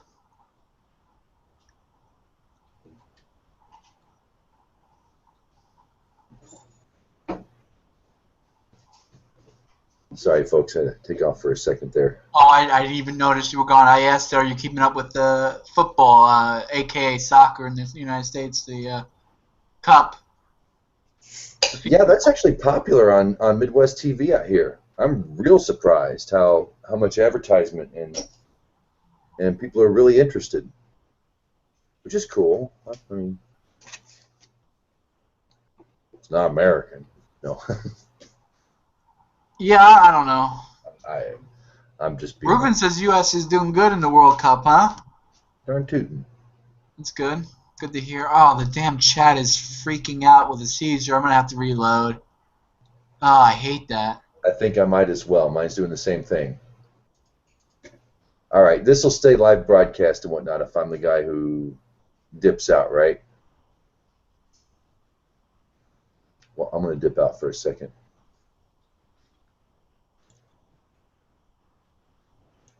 Nope, I'm going to continue broadcast. It won't let me. I have bought a new light for my room. I've been using a blue one, but there you go. I got an orange one the other day. We went up to the hardware store Oof.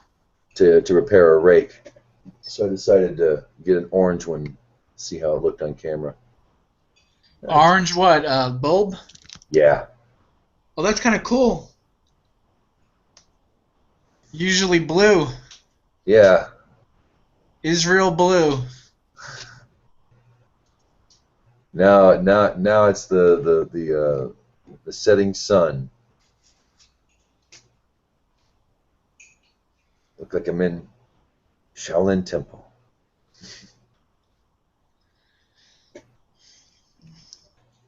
So what's on the agenda for you, man? What do you got planned?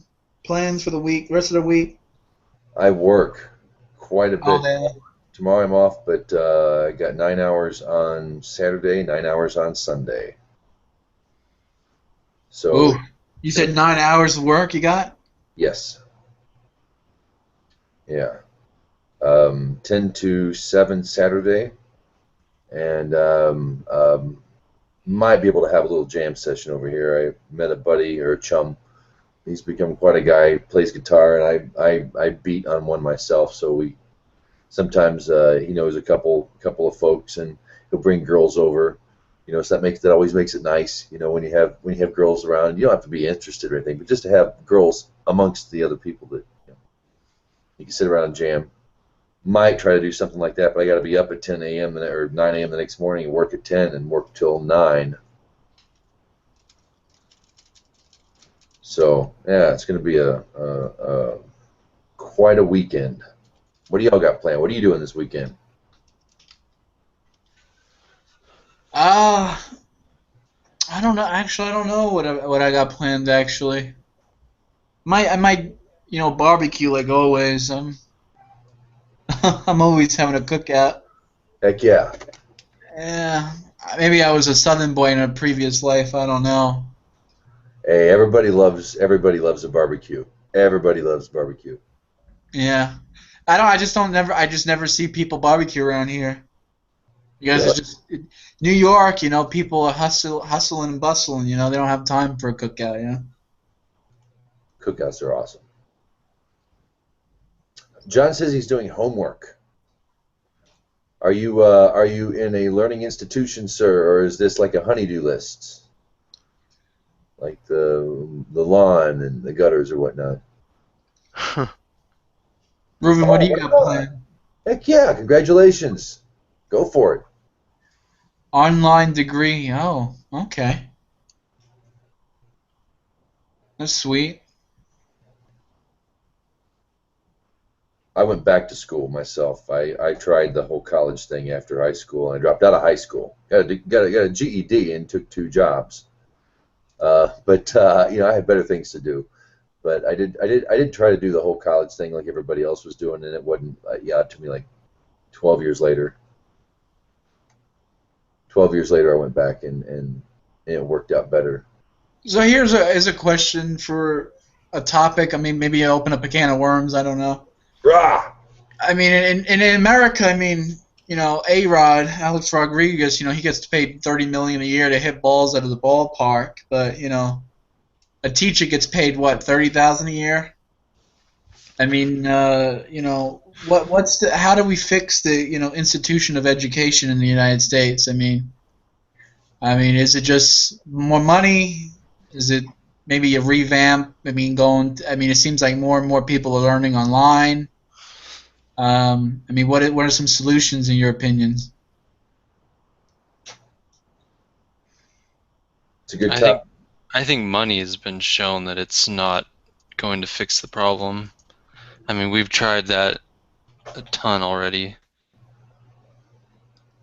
I hear these horror stories all the time about teachers have to buy school supplies for their own kids. I mean, don't you hear about these horror stories about a teacher having to buy crayons for their preschool kids on, eBay and yeah, but Craigslist? areas where we've done like federal injection of school funds, lowered classroom size, and all that, there hasn't been any statistically significant academic improvement. Anything government does is going to screw it up. Nothing good will come from government, in my opinion. So should every American get like a tax credit, like ticket to go send their kid to a charter school or a private school? Like, what's the thing? I mean, you're saying that more money is not. Doug's saying more money is not gonna do anything. I mean, how's private school doing? Is private school? I mean, people always say private school's better. Well, my son, who's 12, is a homeschooled kiddo. I'm sorry, what? My 12-year-old is homeschooled. I did not like that idea at all. My ex-wife was adamant, and he has excelled. I'm shocked that they're not getting that the kids aren't getting the history. That's one thing that I don't understand, is there's not a big focus on history when you're young. I guess it's such an unpleasant story nowadays. Reuven says that it's evil to steal money from non-Christians to pay for people to go to fundamentalist Christian creationist schools. I always get the impression that Catholic school is usually like a really good place to send your kid for educational wise. I never hear anything bad about Catholic school. I don't know what public school is fundamentalist creationist. That's kind of hard for me. Yeah, me too. I don't really know. Yeah. When I think of local, because I spent so much time in the Midwest, there you don't really have the problem that way.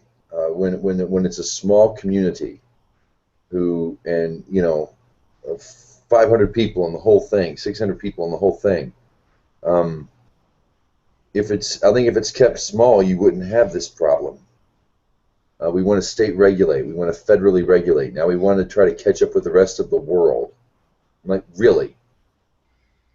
I think the emphasis on education, I think, is way overdone too. I think education is not the problem. I think the problem is people don't want to flip and work. Like for some odd reason, I know that 9/11 was a terrorist thing, but we've seen pretty much that terrorism doesn't come up from the South. It never really did. Not since Santa Ana, and that wasn't the state's problem anyway. This immigration bit where we don't like Mexicans anymore, supposedly, the conversation implied to the public is that they're a problem, that they're wrong, that they're not documented. It's like, excuse me, I don't like that. These are people. They say there's job shortages. Well, Mexicans are still coming over the border, and they're still getting work. There are jobs. White kids and black kids don't want to work. End of story. I don't care why. I don't care why. They don't want to work. They don't know how to work. They have no flipping clue about work. They're spoiled, especially white kids. What are you supposed to do in school? What's your job in school that you're forced to go to for 12 years? To go to college. What are you going to learn in college? How to build a house? How to build a driveway? How to work plumbing?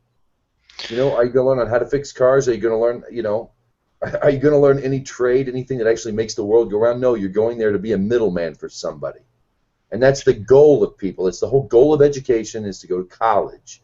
So you can do dope, have threesomes, and learn about how bad off the U.S. is or how bad the U.S. is.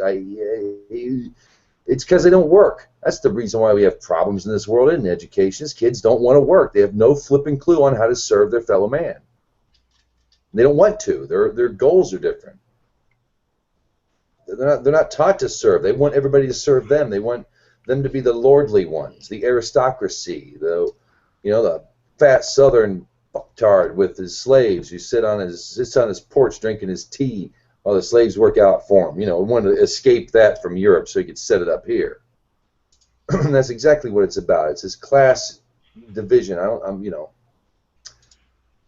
If we learn how to serve each other, if we learn how to actually do the work and do the work that Mexicans don't mind doing, so they can have happy kids and good homes and strong families, and contribute to society in a functional, observable way. Business management. Good God, business management. Maybe I'm wrong. Maybe I'm wrong. I don't know. I could be wrong. If I could rant about this, I'm white and proud. I'm not knocking white people. I'm saying that if we're gonna blame Mexicans for all the problems in this country as far as work, it's not the Mexicans. Mexicans are all right, man. I say the more the merrier. Let them come. Fine. You want to come here and work and be free and contribute? You go right ahead. Welcome to the United States of America. You don't have to vote. You don't want to vote? Don't be a citizen. That's fine with me. Don't vote. But I don't have a problem with people coming over and working for a living and contributing to society when the people who already live in that society are taught to do something other than that, and to look down upon those who come in and do it. No wonder kids aren't educated. They have no goals. There's no reason to live. How are you going to support a family? What do you want to do for the rest of your life? Do you like building things, like sculpting things? Are you a musician? Do you really want to be a musician? Do you want to, do you enjoy math? Do you really enjoy science? Do you want to go work in the lab? Great, it's just never about the work. I think one of the big problems too is schools are pushing college so heavily and just completely neglecting the skilled trades. I mean, there's so many skilled trades jobs that they're like hurting for workers, and they pay awesome, usually better than the average bachelor's degree gets you. And it's like a status thing. Like, people don't consider that to be a good job, I guess. I'm not sure. I don't know what the deal is, but I think the whole incessant push that every single person needs to go to college is kind of, screwing with things. Yeah. Nothing against college, nothing against higher education. You do need to sit and actually study stuff if you're going to, be cutting people open and working on them. Sometimes you need, but we don't teach the kids how to work. They're not taught anything. They don't know how to even plant a garden, how to plant food. I fortunately did grow up in a rural area, coming from the city. I hated it, but I did learn a lot that I didn't want to learn. But how do you plant a seed? How do you How do you build a lean-to? It was all work. It was all work-based. Child labor laws. I'm like, the hell with that. My kid's 12. He's going to help me in the flipping yard. I'm going to put him to work. It's going to be in the hot sun, and he's not going to get, minimum wage. Kiss my ass. Work. Damn it. I don't mean this. I don't mean this in a derogatory manner. I really don't. But skinny jeans. I'm wondering what gender you are. If it's really this much of a problem in schools, and obviously these kids are bored, and you need to do something with them. Just sitting them in a box for 8 hours a day is not working out that well. If you had the I hear you, man. if you had the mentality that you wanted to serve, that communism, you can laugh at it all you want. You can laugh at old England all you want, but communism, where you took an apprenticeship and you learned something. When you were 13, you became a man, and you went and you were, an old man's bitch at his trade, and you learned something, and you would contribute to the community, and even from community to community, that would be worked out in the marketplace and free trade.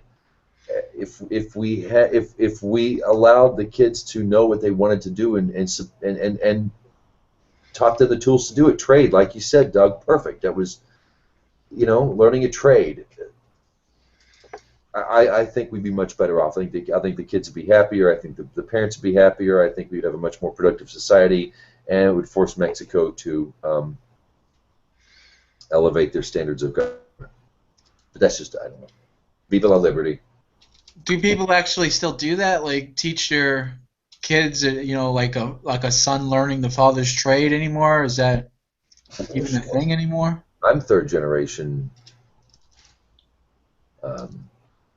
in my family's work. I don't really want to say because it's kind of public, but Yeah, I hear you. Yeah, it still happens. Family business, sure. A lot of it's How you doing, Brother John? You have anything to add on the institution of education? What's up, guys? Hey, welcome back. What happened with you? Took a snooze? Yeah. I'm just finally waking up.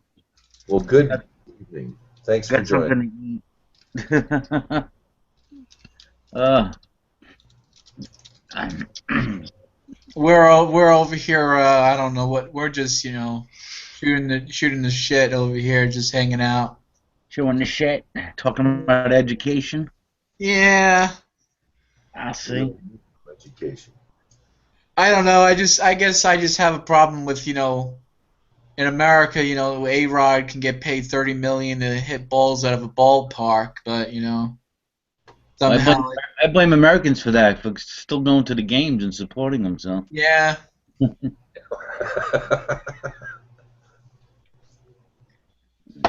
Don't complain about it if you're gonna go watch the ball game. I have to be honest with you. I do love the ball game. Yeah. You're a baseball fan, John? Brother No. John? No. Mm. No. You're keeping not up with really. soccer? No. Okay. Not a sports guy, huh? The only thing I watch is football when it comes on. Okay. All right. Typical. Yeah. Okay. When I was a kid, I was a baseball fan. Dad was a huge Met fan, so. Oh, okay. That makes sense.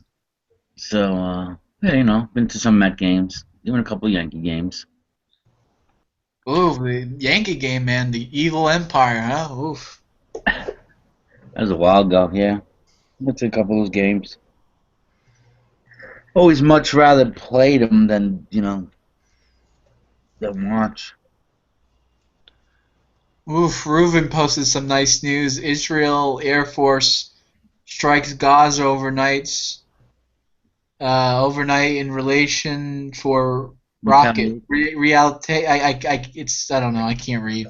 Retaliation The for education rockets? system. There you go. For what rockets? I didn't know what. I'm not keeping up with what was happening over there. Gaza's always shooting rockets into Israel. Is there anything new? Hmm. Have you seen some of those rockets too? I mean, where are they getting them from? A World War II surplus? Yeah, they're horrible. Like they never usually they're totally inaccurate, and they're just so old. And I think a lot of them are like old Iraqi rockets or Iranian rockets or something, or Egyptian. Who knows? I mean, they probably just have a ton of them. Oh, jeez. I mean, oh my God. I mean, I saw an interview with a family, a couple, and they're sitting in their living room, and this rocket comes in, just crashes, and sits on the coffee table and doesn't do anything. Yeah, they're pretty much useless.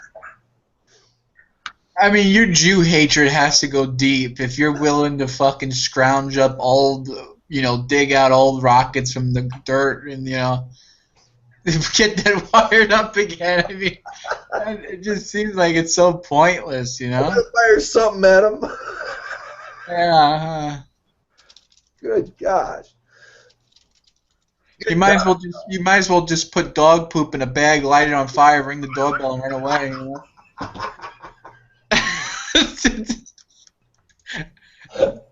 Yeah. Shit in the slingshot. Yeah, arm rocket. Yeah, just stick to what you know. Oh. Well, good. I'm glad they bombed them. I really, I know this sounds really, and for all this guy who talks about Shambhala and all this peace and stuff, but really, if you're going to go to war, just flip and do it. And if these guys aren't going to let the Jews come home, and they're there anyway. It's theirs by right of conquest. If you don't want to recognize history, fine. It's theirs by right of conquest, and no one's taking it away from them. Yeah, you need to face your enemy. I believe in wiping your enemy out.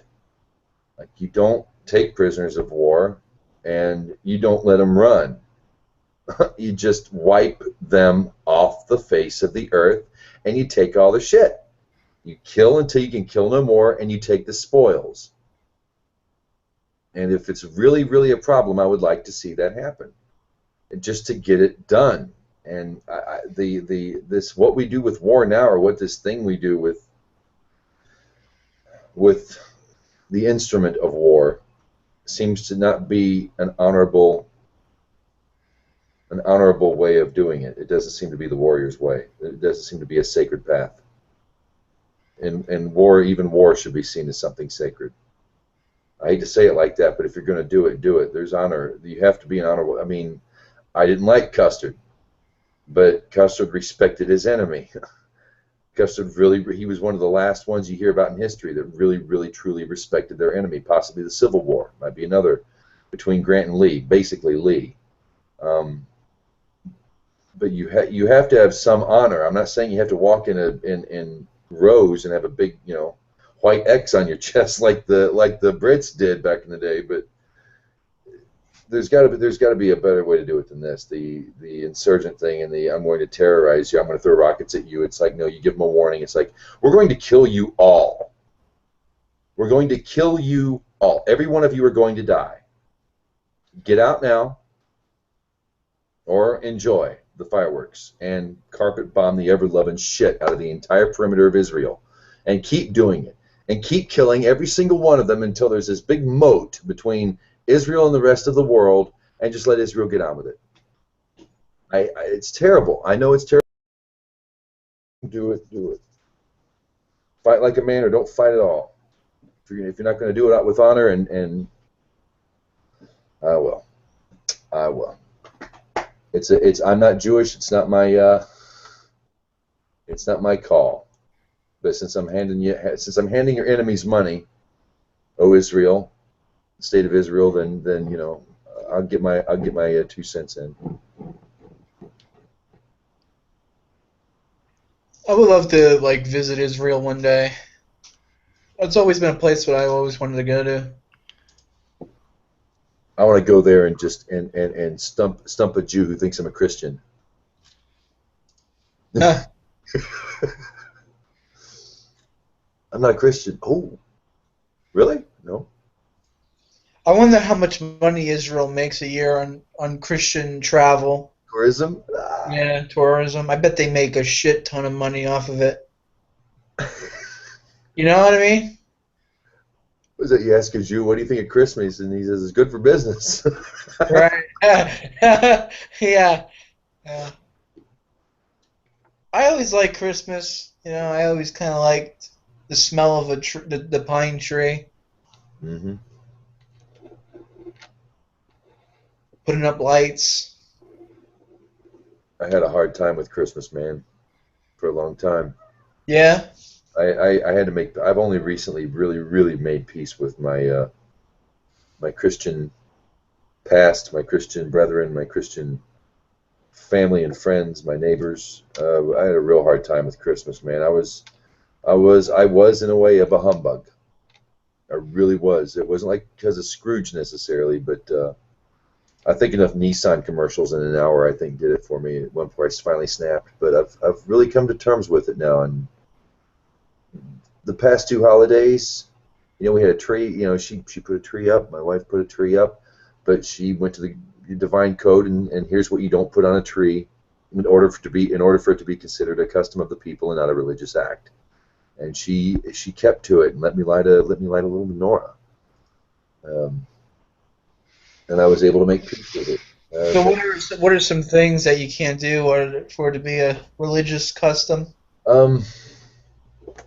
Like, you know, in America, it was seen as like I could get the divine code, I can get it straight from you, but Because we usually put an angel on top of a tree. yeah, technically you're not. I mean, technically you don't put any kind of graven image of anything divine, including an angel. They say even the Star of David.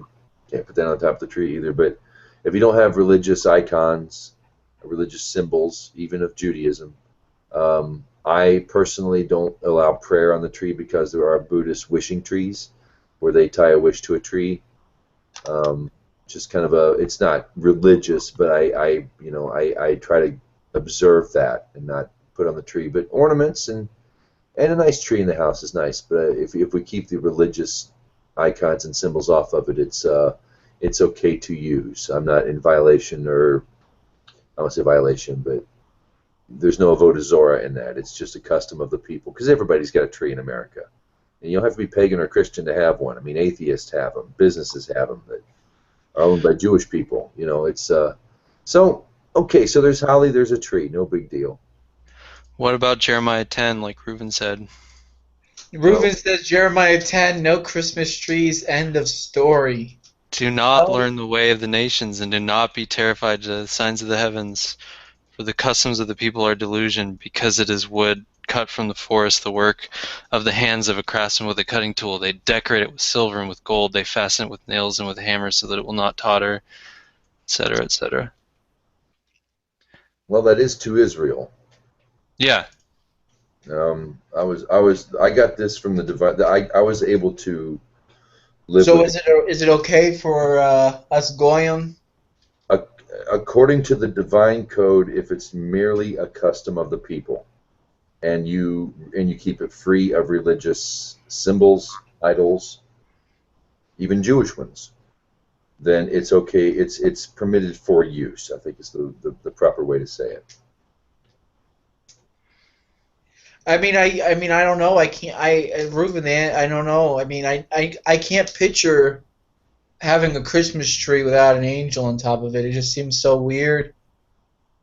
It would just seem like it wouldn't be whole or something like that. Just put a star instead. I don't know. I don't know. I knew a family whose dad was Jewish. His mom was Christian, and they put a Star of David on top of the tree. Technically, you're not supposed to do that. This is technically. I say technically, I mean this is the only codified Shulchan Aruch for Gentiles. Is the divine code, aka the Sefer Sheva Mitzvot Hashem. Yeah, a Jew, and no under no circumstances, but a custom of the people. If it's not done in a religious act, is they've worked a way around that. Apparently, I can get it down. I got my Chumash out. Hey, I saw something in my research for the Parsha this week. The letter that God pronounced in order to begin creation of the universe was a hey. Um, you have to look that up. I don't think I have a picture of it I can give you, but it was the sound. That's not how you properly pronounce it by a human, but when God pronounced it, that's what began everything. It was thought is the top line. The line on the right was speech, and that in this world, in our universe, thought and speech are connected. In fact, they could be considered one. However, the hay has what it looks like a yud, or not even a yud, I guess. The hay sits, which is on the left side of the letter under thought, but it's detached from thought. It's not attached like the right side is, and that is action. That action is always separate from both thought and speech, and that's the struggle of the world. That's the struggle of the universe we're in. So I saw that because I have I made flashcards to teach my son the Hebrew alphabet, and I saw the hay and thought, hey, since since we're doing the Parsha Korah, I heard a rabbi talk about this on Parsha Korah here on YouTube, and thought I'd show that to you. Interesting. What did I miss earlier? Briefly. Are you familiar with the Parsha this week? No. It's basically the first mutiny, I think. Well, not the first, but it's a mutiny within Israel itself. When Korah, it's Parsha Korah. Korah was a brave man who challenged Moses to the point where he challenged him at the tabernacle, and the earth ate him up and his followers. Literally, the mouth of the earth opened up and ate them. And amongst other things, Samuel's farewell address, the dues of the priests from the Levites, and other stuff, but a good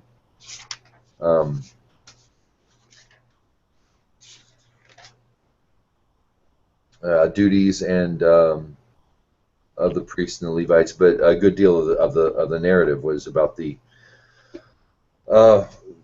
challenge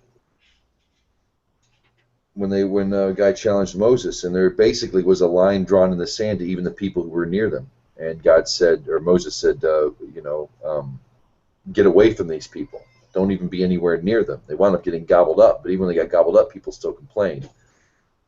And God took care of them too. But I took that because when I kept reading this Parsha, I kept seeing a line drawn in the sand. It's like with the land of Israel. There's going to come a time where that's going to happen. Save the Mashiach coming and convincing everybody, or everybody be convinced at the time of the Mashiach. There's going to have to be a line drawn, and I'm thinking to myself, well, where do we go? I mean, I'm old-fashioned war. I think Japan should be the 51st state. I think if you're going to fight a war, you fight it till the bitter, bitter, bitter, bitter end. And that's not how we do things in the modern world. Should we? That sort of thing. I think that's where we kind of started from. We evolved into baseball, and somewhere along the lines, I don't know, J-Dubs, you might have a better clue where we've been. You know what? To be honest with you, I'm not well versed in that Parsha, or however you pronounce it. I'm this, I not really knowledgeable on it.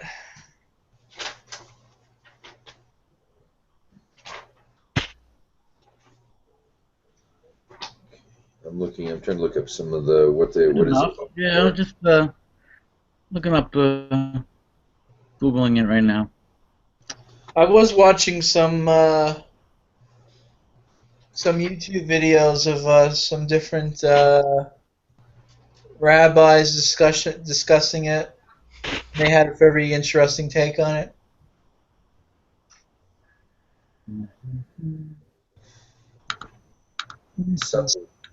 Some of the things we're not allowed to do even as Gentiles: pass your children through the fire, the rituals of Av and Yedoni, practices of idol worshippers, sorcery, used in rituals,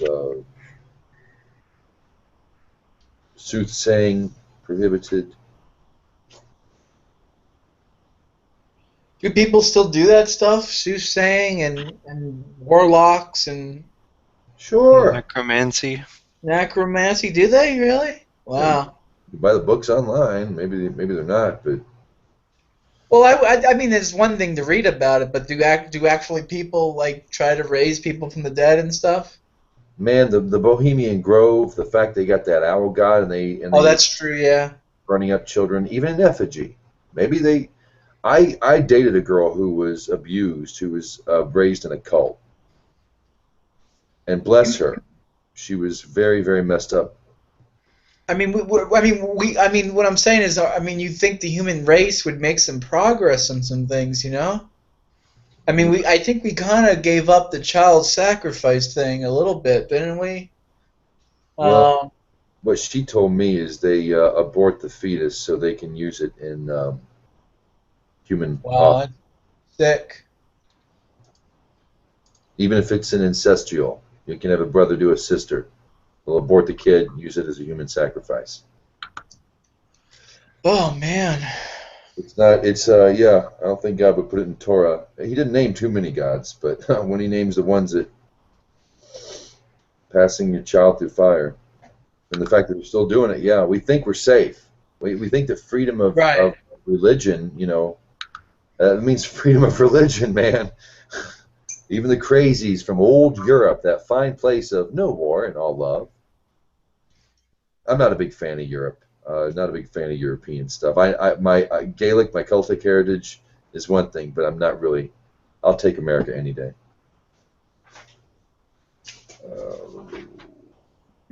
They're more talking about practice of idol worshippers, literally soothsaying and all that. And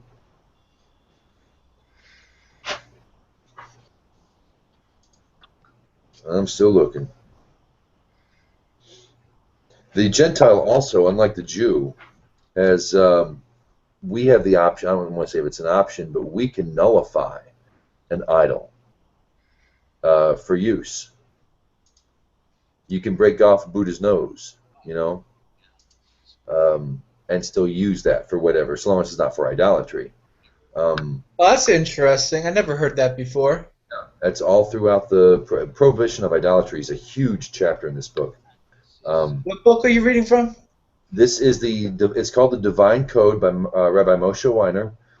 It is the English translation of the Divine Code is the English translation, but the book itself is in Hebrew. It's called the Sever Sheva Mitzvot Hashem, the book of the 7 divine commandments. Since the temple, this is the only codification of Gentile-based Torah laws in existence.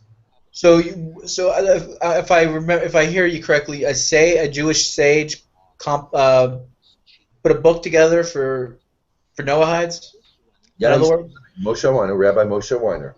He codified. I don't know who that is. Is he older, young? Is he recent? No, he's still around. This is recent. Oh, okay. I was thinking you were saying this is back during the second temple was still around. Well, this is the first one since the temple. Oh, I see what you're saying. There has been an actual codification of Torah law for Gentiles since the temple, and this is the first guy to do it.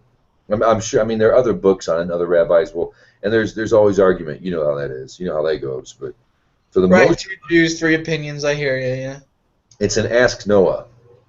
They're the ones who helped put this together, and this is volume 1, which in a good chunk of it is the prohibition of idolatry. But yeah, we can nullify an idol, whereas a Jew has to absolutely destroy it, melt it, grind it into powder.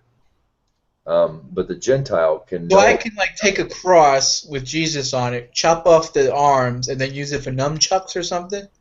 Or doorstop, or decoration. That's so odd to me. That's like the first time I heard this. It's so odd. Clip Jesus' nose, and it'd be maybe not a crucifix, as if it's never been, if it's been worshipped. What makes it an idol is if it's been worshipped. Right. I get that. Yeah.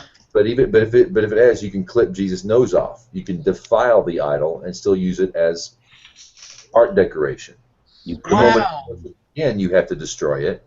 But yeah, that's because there was something in the news recently where a man did that to a statue of Jesus. He cut the hand off or something, and he did it. And he said it's because it's an idol. So technically, he was doing a like a Noahide act or something. It has to be his. You're not allowed to do it to other people's stuff. Oh, I see. Okay, yeah. Technically, yeah.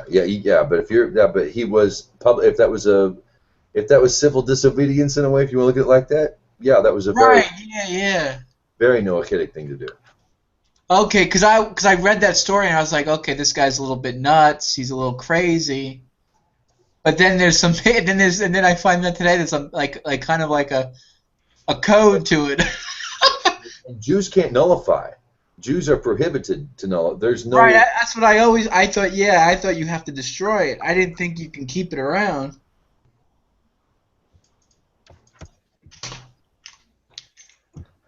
It's been a year since I've studied with this book. This is the second one I've owned. The first one's fallen apart because all the pages just come. You read so much of it, and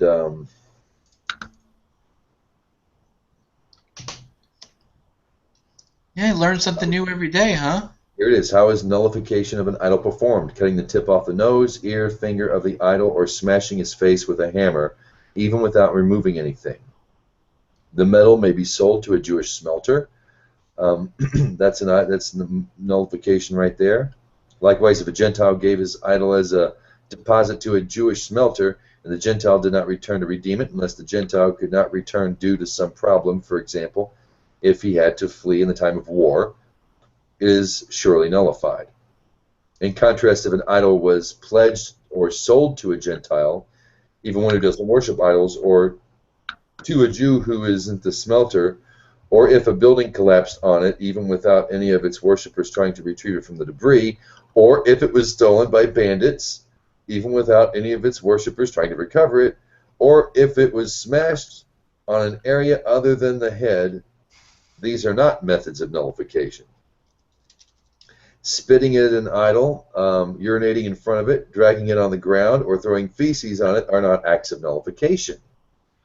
Some rabbinical authorities say this applies only if one spat at the idol or urinated before it temporarily, whereas if one does so repeatedly, or even if he says that he's nullifying it and consents to do so, it is nullified. But if a Gentile is being forced to nullify an idol, then merely voicing his annulment or spitting or urinating on it is not sufficient.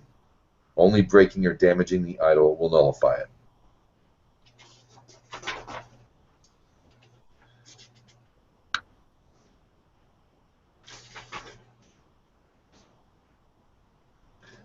Yeah, 14. This is chapter, just for posterity, it's chapter 8, section 14, under the prohibition of idolatry. A Jew cannot nullify the status of an idol, whether it is his or a Gentile's. A Jew's idol can never be nullified. It stays in its forbidden state and must be destroyed. Therefore, an idol belonging to a Jew came into the possession of a Gentile, who subsequently attempted to nullify its status. Then the nullification is meaningless, and the idol is forever forbidden for benefit. That's from Rambam. Ibid and Shulchan Aruch Ibid. So, like, if I personally came across an idol that was, previously a Jewish man's idol, even if I attempted to nullify it, it would be void. It wouldn't do anything. It has to be destroyed, right?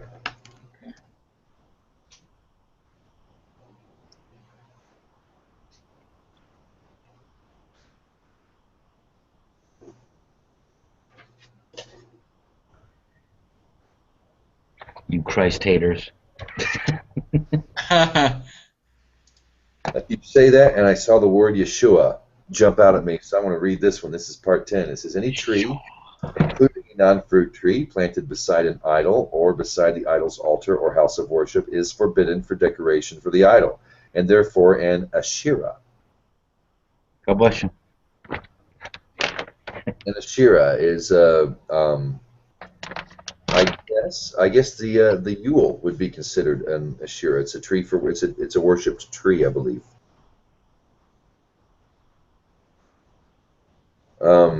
Likewise, trees that are brought into houses of worship to celebrate the birthday of Yeshua Forgive me. I guess someone's trying to call me. I'm going to get out of here. I think Thank- Jesus is trying to call you. Well, sorry, Jesus. It's Torah time. That'd Likewise, be a great hangout name, Torah Time. I like that.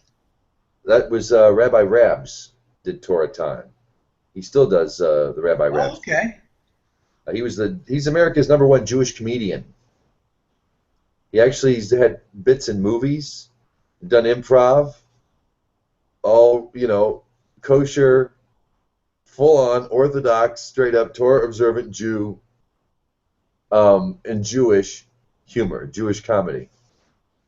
He was the first rabbi that I really took to when he was the one that I felt so comfortable with I could ask him anything, and yeah, he's pretty neat. He's on YouTube. He does the Rabbi Rap show. I think he's on Ustream, and he's a neat guy. He really is a neat guy, and he did Torah time.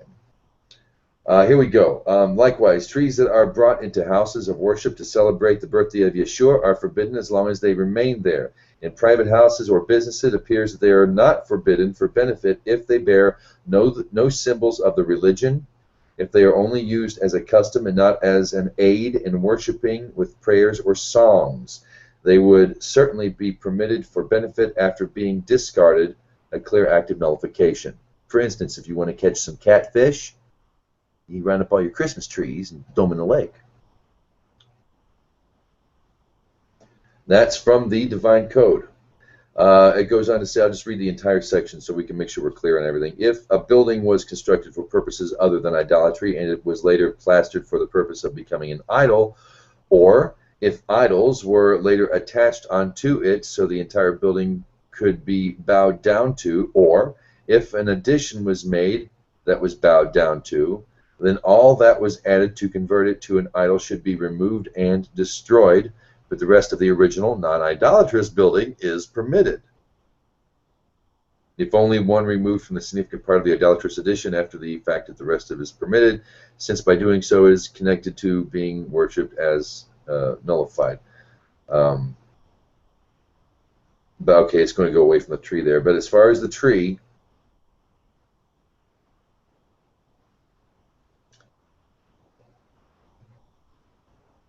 you can't plant it beside an idol. And if you keep it free of idols in private homes and businesses, it's permitted. And this, there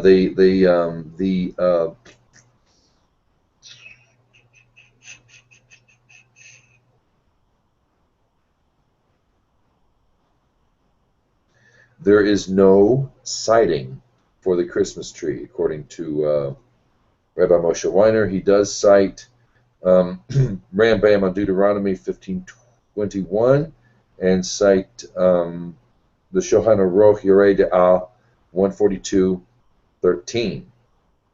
But when he goes on to talk about likewise trees that are brought into houses of worship to celebrate the birthday of Yeshua are forbidden as long as they remain there. In private houses or businesses, it appears that they are not forbidden for benefit if they bear no symbols of the religion. If they are only used as a custom and not as an aid in worshiping with prayers and songs, they would certainly be permitted for benefit after being discarded. So there you go, Noachides. We got it easy.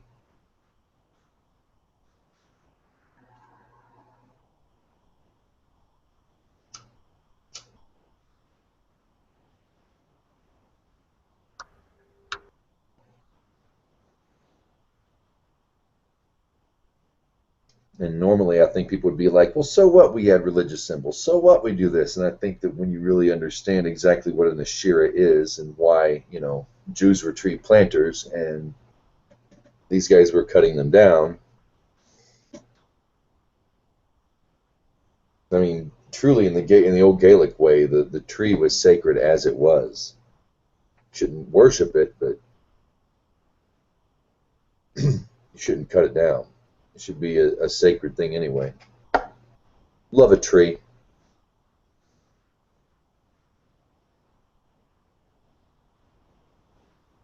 Yeah, I mean, I don't know what to say. I mean, I don't know. some of my fondest moments as a child, some of the only nice ones I ever had was, Christmas time. Mm-hmm. So it's like kind of hard to, but I mean, I kind of, I absolutely understand from a biblical standpoint, not exactly kosher.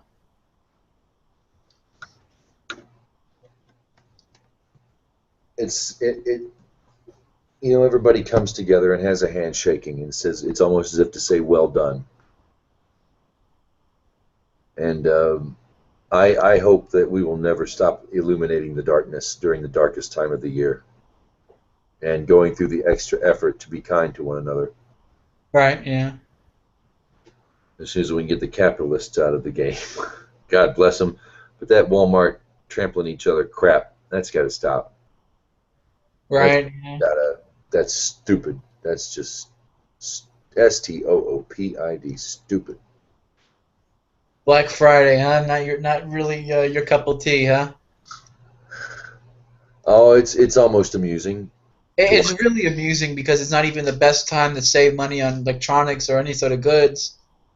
It's what is it usually in February is like the cheapest time to shop or something like that, statistically wise. But people have this idea that the corporation's pumping up. Mm-hmm. Oh, it's Friday. It's this Friday. It's like you're being bullshitted too. People don't realize it, so they buy the new flat screen TV and they put $1,000 on their credit card. They're paying 30% interest on a TV they don't need, all because they thought they saved $10. Yeah. What can you do, huh? James? It's material pagans. Stone them. Stone them. Literally, hand him a doobie and chill out, man. It's okay. Relax. It's just stuff. We'll glue some popsicle stick together and have a nice afternoon. Yeah. Make a present for somebody. It's sad because that's what people think happiness is, Happiness is the new 70-inch TV to watch your football game on. I wonder, are people really, really that obsessed about their phones? Because the only time I ever see it is on TV. I never see anybody actually frothing at the mouth. Oh yeah, man. I mean, it seems like everywhere I go, or especially, I mean, my sister, man. Ooh, it's like glued to her ear or fingertips, I guess so. Is she up on is she hip to all the new stuff and the new attachments of the new? Excuse me. You all right over there, Brother John? Yeah, I'm alright. Just clearing my throat. No, not really. But when it comes to the iPhone, she is. Yeah, she's one of those. Got to get the new iPhone. My wife was saying she was just teaching a class, right? So they had I guess they had some extra time at the end of the class, 20 minutes or something, and so it was kind of free time. So she told me, you guys want to do anything you want, You think these kids are starting to talk to each other? No. She said they all pulled out their phones. She said it was like such a surreal thing. They all pulled out their phones just with their head down their phone. That's how they would, for their free time instead of hanging out and talking with one another.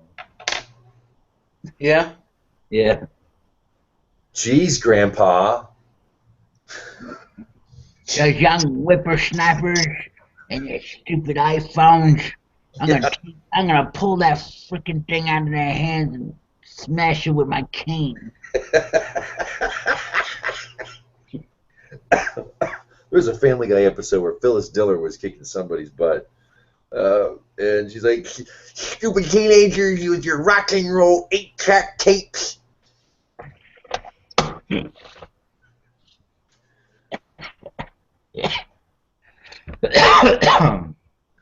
Well, it's reached an hour and a half into here. We have absolutely no viewers. Do y'all mind if I stop the broadcast?